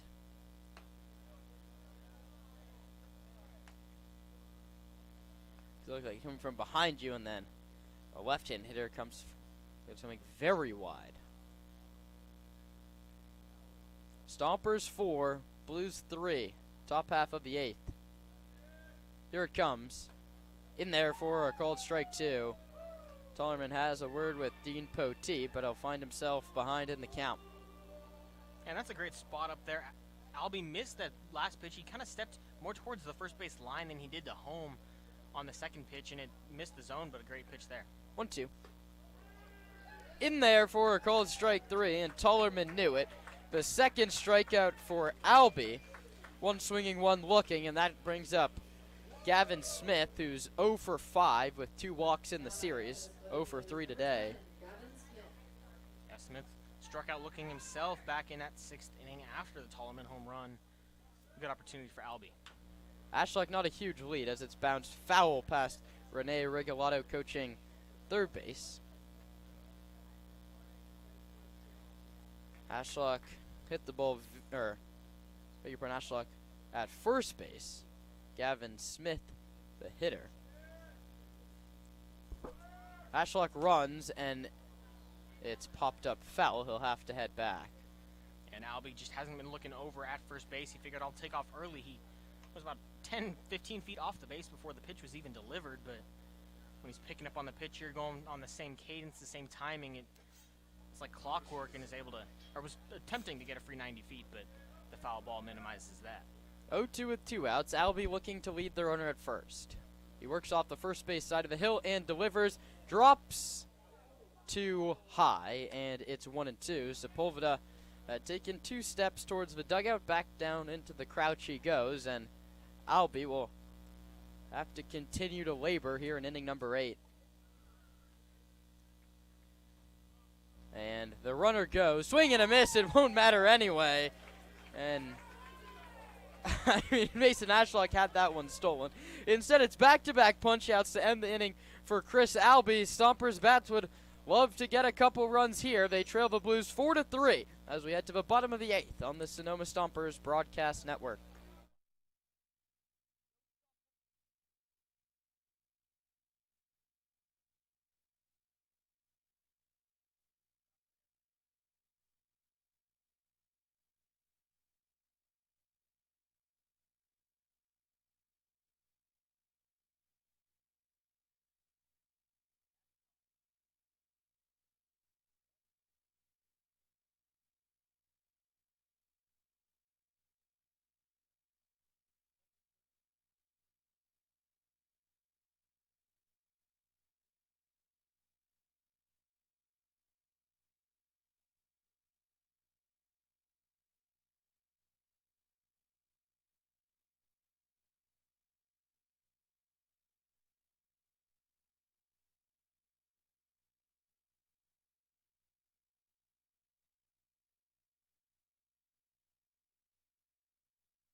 Last of inning number 8, the Stompers offense now really up against the clock. They have 6 outs and they trail by 1. They'll face a new pitcher, Jaden Harper, who delivers at 87 low and outside.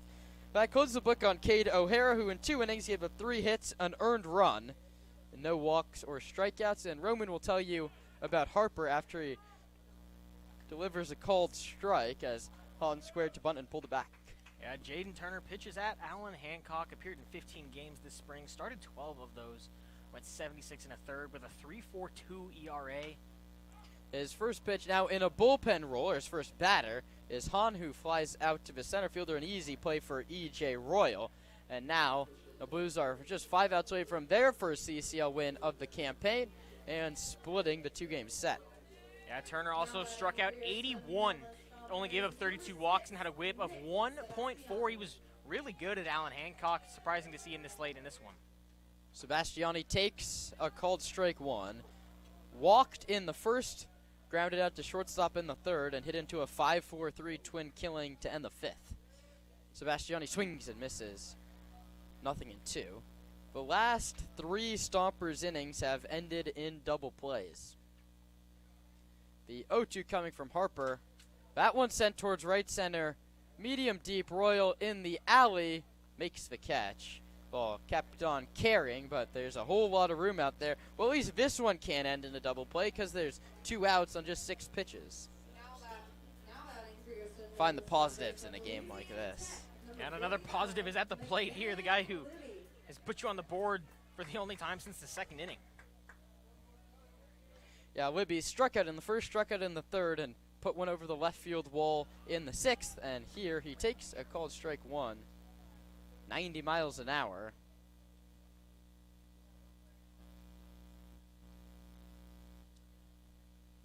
The 0-1 outside, 1-1. Charlie Moulton on deck. Stompers looking to keep this 8th inning alive.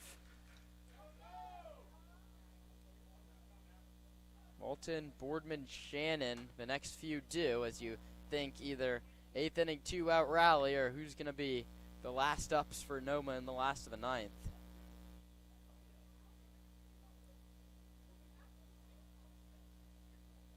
One, 2. Libby takes a called strike number 3. The Stompers go very quietly on just 10 pitches. Turner picks up 1 strikeout, 1 inning left, with the Stompers trailing the Blues 4-3 after 8 on the Sonoma Stompers Broadcast Network.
To the 9th inning we go. I'm Kieran Costa, joined by Roman Raffelli on what's been a pretty quick game here. We've just crossed into hour number 3.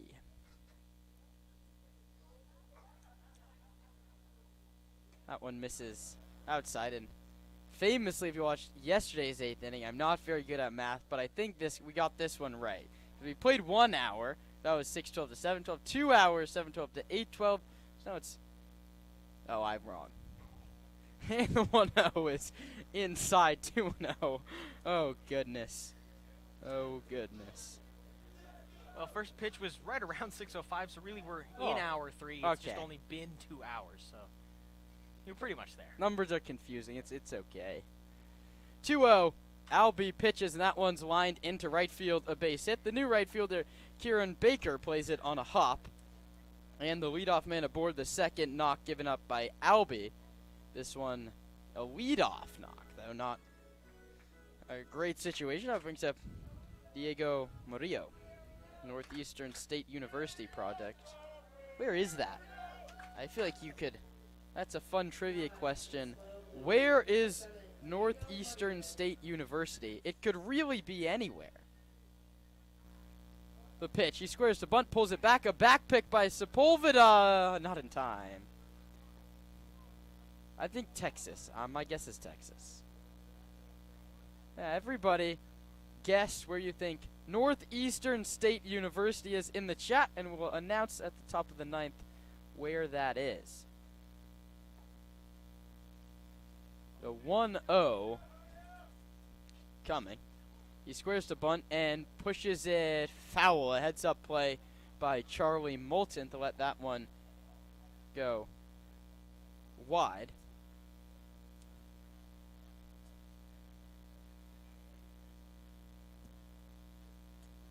Moulton will lead off the bottom of the 9th inning for Sonoma.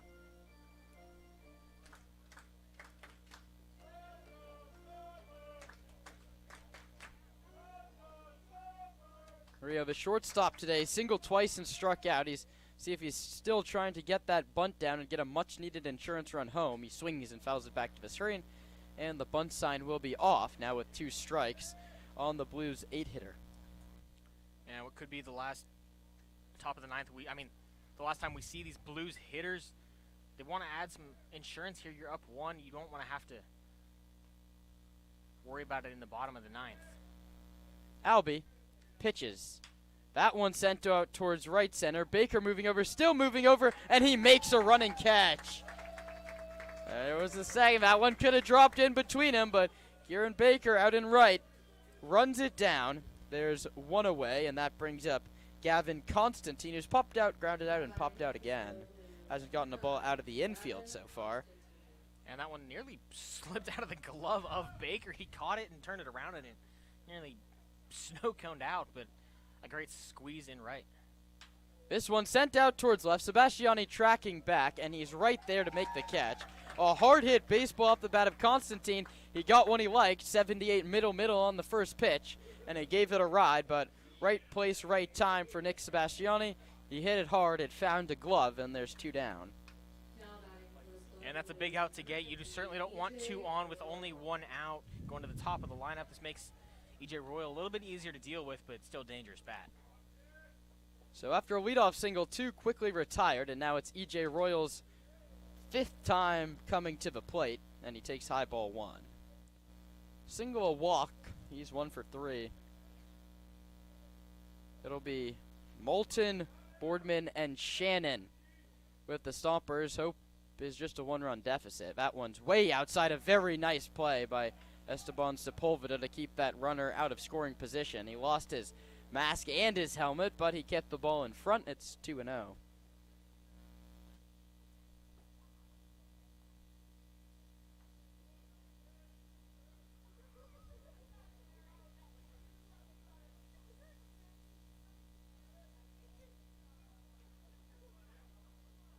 The pitch. In there for a called strike, 2-1.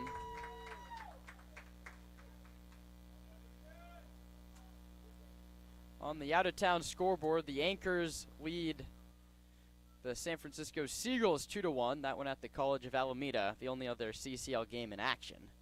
That one's low, 3-1 now.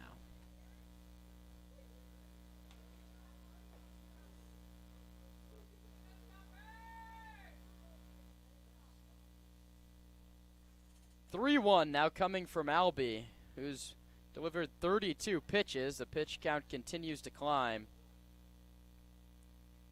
The pitch outside for ball 4.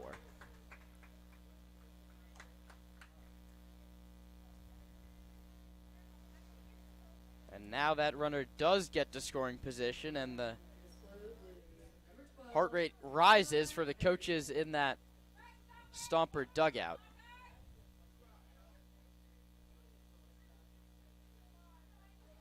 And the Walnut Creek Crawdads played their first out-of-league contest of the year, and just like the Sonoma Stompers, they lose to the Berkovich Honors. That one's outside 1-0, and Roman and I said on the pregame show before opening day that the Berkovich Honors might look a little bit outmatched. They have not looked that way at all. Wins over 2 CCL North playoff teams for out-of-league contests for Berkovich. But here in Sonoma, it's 1-0, and Albie's going to step off and ask Sepulveda to go through the signs again, and they'll just talk it over out at the base of the mound. Yeah, Berkovich, a younger team, a lot of high school guys, but some really scrappy ones playing good team ball. They were able to rally late against the Stompers and then held the lead for most of the game against the Crawdads and were able to walk out with an impressive victory. Yeah, Stompers don't see the Crawdads for a little while. One of the better rivalries here up in Northern California. 1-0 now. Chris Albie's got to escape this jam without giving up any more runs. He pitches, and it's a called strike over the outside corner. Eli Henderson, the hitter. A lefty, plays his college ball at Cedarville.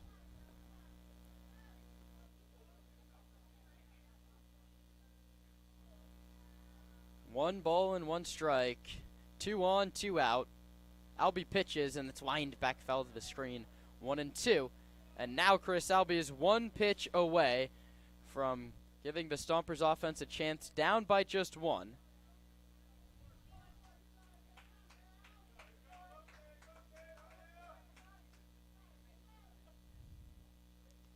Miller from second, Royal from first. Albie ready to deliver a 1-2 pitch, is low. Another nice block by Sepulveda. There's been a brick wall behind the dish tonight for Sonoma. This has to be the best catching performance we've seen here as we've played a full week. And it's been several guys behind the dish. Duncan, Pulowski, Sepulveda's gotten some time back there as well. And it's important to just have a few good guys because the summer games do get long. 2-2 is grounded towards Boardman at short, and it's past him into center field. Regulado sends the runner home, who falls down. Well, back pick to third base. The tag. He's safe. And the Stompers have just been gifted something by the Slow Blues. Brody Miller, rounding third, coming for home, tripped. And then they back picked to third base, and Zach Pace was immediately out of the dugout. He's going to have the umpires confer. The home crowd think they got him on a dive back towards third base. Tough vantage point from up here. I'm not gonna say I think I had a better view. Well, and chaos just kind of ensued on the air. Colton Boardman made a really Colton Boardman-like mistake, just missed the ball on the pick. And chaos ensued on the infield, but looks like we're going to get it out after all. Yeah, the umpires confirmed. They changed the call, and Dean Traynor is unsurprisingly irate down the third base line right now, talking it over with the team, and I don't think he's wrong. Whatever the right call is, I don't really know how you overturn that. The home plate umpire, Dean Poteet, might have had a better view, but if I'm Dean Traynor, I'm not too happy. The putout goes 8-5. It's a single for Henderson, and I think one of the reasons Boardman missed that ball is because the runner from second, Miller, it was right towards him. It sort of went through his legs. It's not interference, but it gets through. So we head to the last of the ninth. It's Moulton, Boardman, and Shannon. Last chance for the Stompers. They trails the Blues 4-3 on the Sonoma Stompers Broadcast Network.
Bottom of the ninth. Last chance for Sonoma against Jaden Turner in his second inning of work.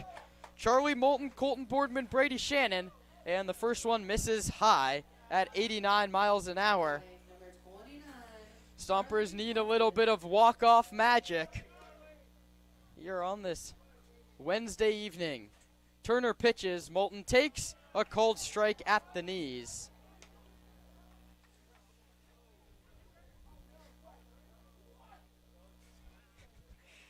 The Stomper faithful not so pleased with Dean Poteet after that strike call. That one's low. 2-1. Moulton just has to get on. You need to get the go-ahead run to the dish. The tying run on base with as many chances as you can.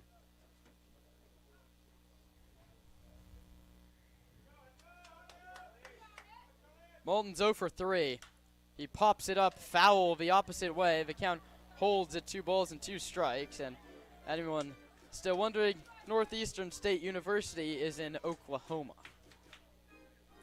But that's not the matter at hand right now. The Stompers only trail by 1 in the bottom of the ninth.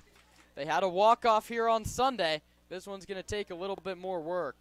The 2-2 is bounced to the left side. Constantine gloves, spins, throws in time. My goodness, that was a nice play. Yeah, great play there. A tough one to make the throw when you're drifting towards really center field there, but makes the spin and then just gets the arm in the right slot to make an accurate throw. For the most part, I mean, even a very tall Zach Tallerman at first base had to come off the bag, but got down in time to get Charlie Moulton. Boardman singled twice and scored a run. The lefty bounces this one towards short. A nice pickup by Murillo, and he throws him out 2 away. And all of a sudden, the Stompers are down to their final chance. And the story writes itself for the new man, Brady Shannon. Shannon been quiet today with a pair of strikeouts, but no time like the present to have a very loud entry to Sonoma. What a time for a welcome to Sonoma moment for the right-handed hitter out of Youngstown, Ohio. He takes a called strike 1, and Jaden Turner is just getting in and going and filling up the strike zone. Yeah, taking a page out of the Sonoma pitching staff's book today. Turner to Shannon. Swing and a miss, nothing in 2. Stompers now down to their final strike.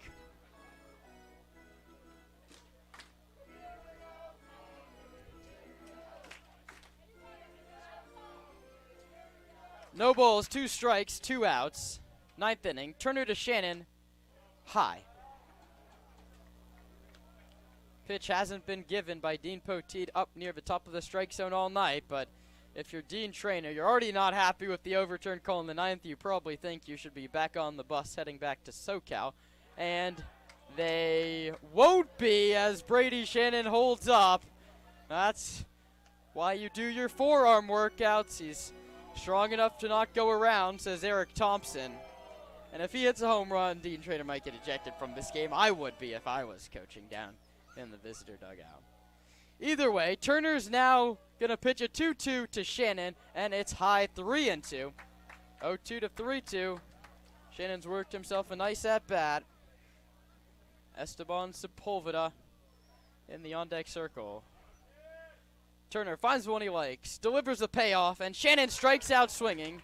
The ball game is over, and the first leg of this little 2 here and 2 down in slow is over as well. The Blues take care of business, 4-3, your final score. 4 runs, 10 hits, no errors for the Blues, 3 runs, 7 hits, and 1 error for Sonoma. This little midweek 2-game set. Sonoma wins in dominant fashion yesterday evening 7-1. They lose today by the final of 4-3. Hawk Hill comes back to Sonoma and gets the victory. Devin Waginto charged with the loss. Jaden Turner gets the save. And Roman, I mean, everything sort of went right last night. Not a lot goes right for Sonoma today. You just couldn't get the hit with runners on base. Yeah, and they were just pretty quiet throughout this game. We saw it last night as well. They only scored in 2 innings, and while they put up the big spot, they couldn't consistently generate offense. And it's very similar issue tonight. They scored 3 runs, and they were all by singles in different innings. That's just not winning baseball. You got to piece things together, live in the gaps, play small ball, work ABs, and that's just not something they did a lot of tonight. And while the pitching was good, it wasn't good enough when the offense can only put up 3 runs. Bullpen was great. Albie goes 3 shutout innings. Haas gives up a run in his 3 inning. Sonoma goes 3-3 and 3 again. And, well, Gideon Hahn's on-base streak ends in an 0-for-3 night with a sac bunt. Landon Akers, he gets aboard twice. McCann Libby unloads with a home run. So this little 2-game set is over. It ends in a split. We're back on the air tomorrow. The Alameda Merchants come to town for 1, and that's before a 3-game set with the San Francisco Seagulls over the weekend. One more time, your totals: 4-10-0 to 3-7-1. It will be a fun bus ride home for the Blues as they head back down to Southern California. For everybody that makes this broadcast run and my broadcast partner, Roman Raffelli, I'm Kieran Costa signing off on a Wednesday evening, saying so long from Sonoma.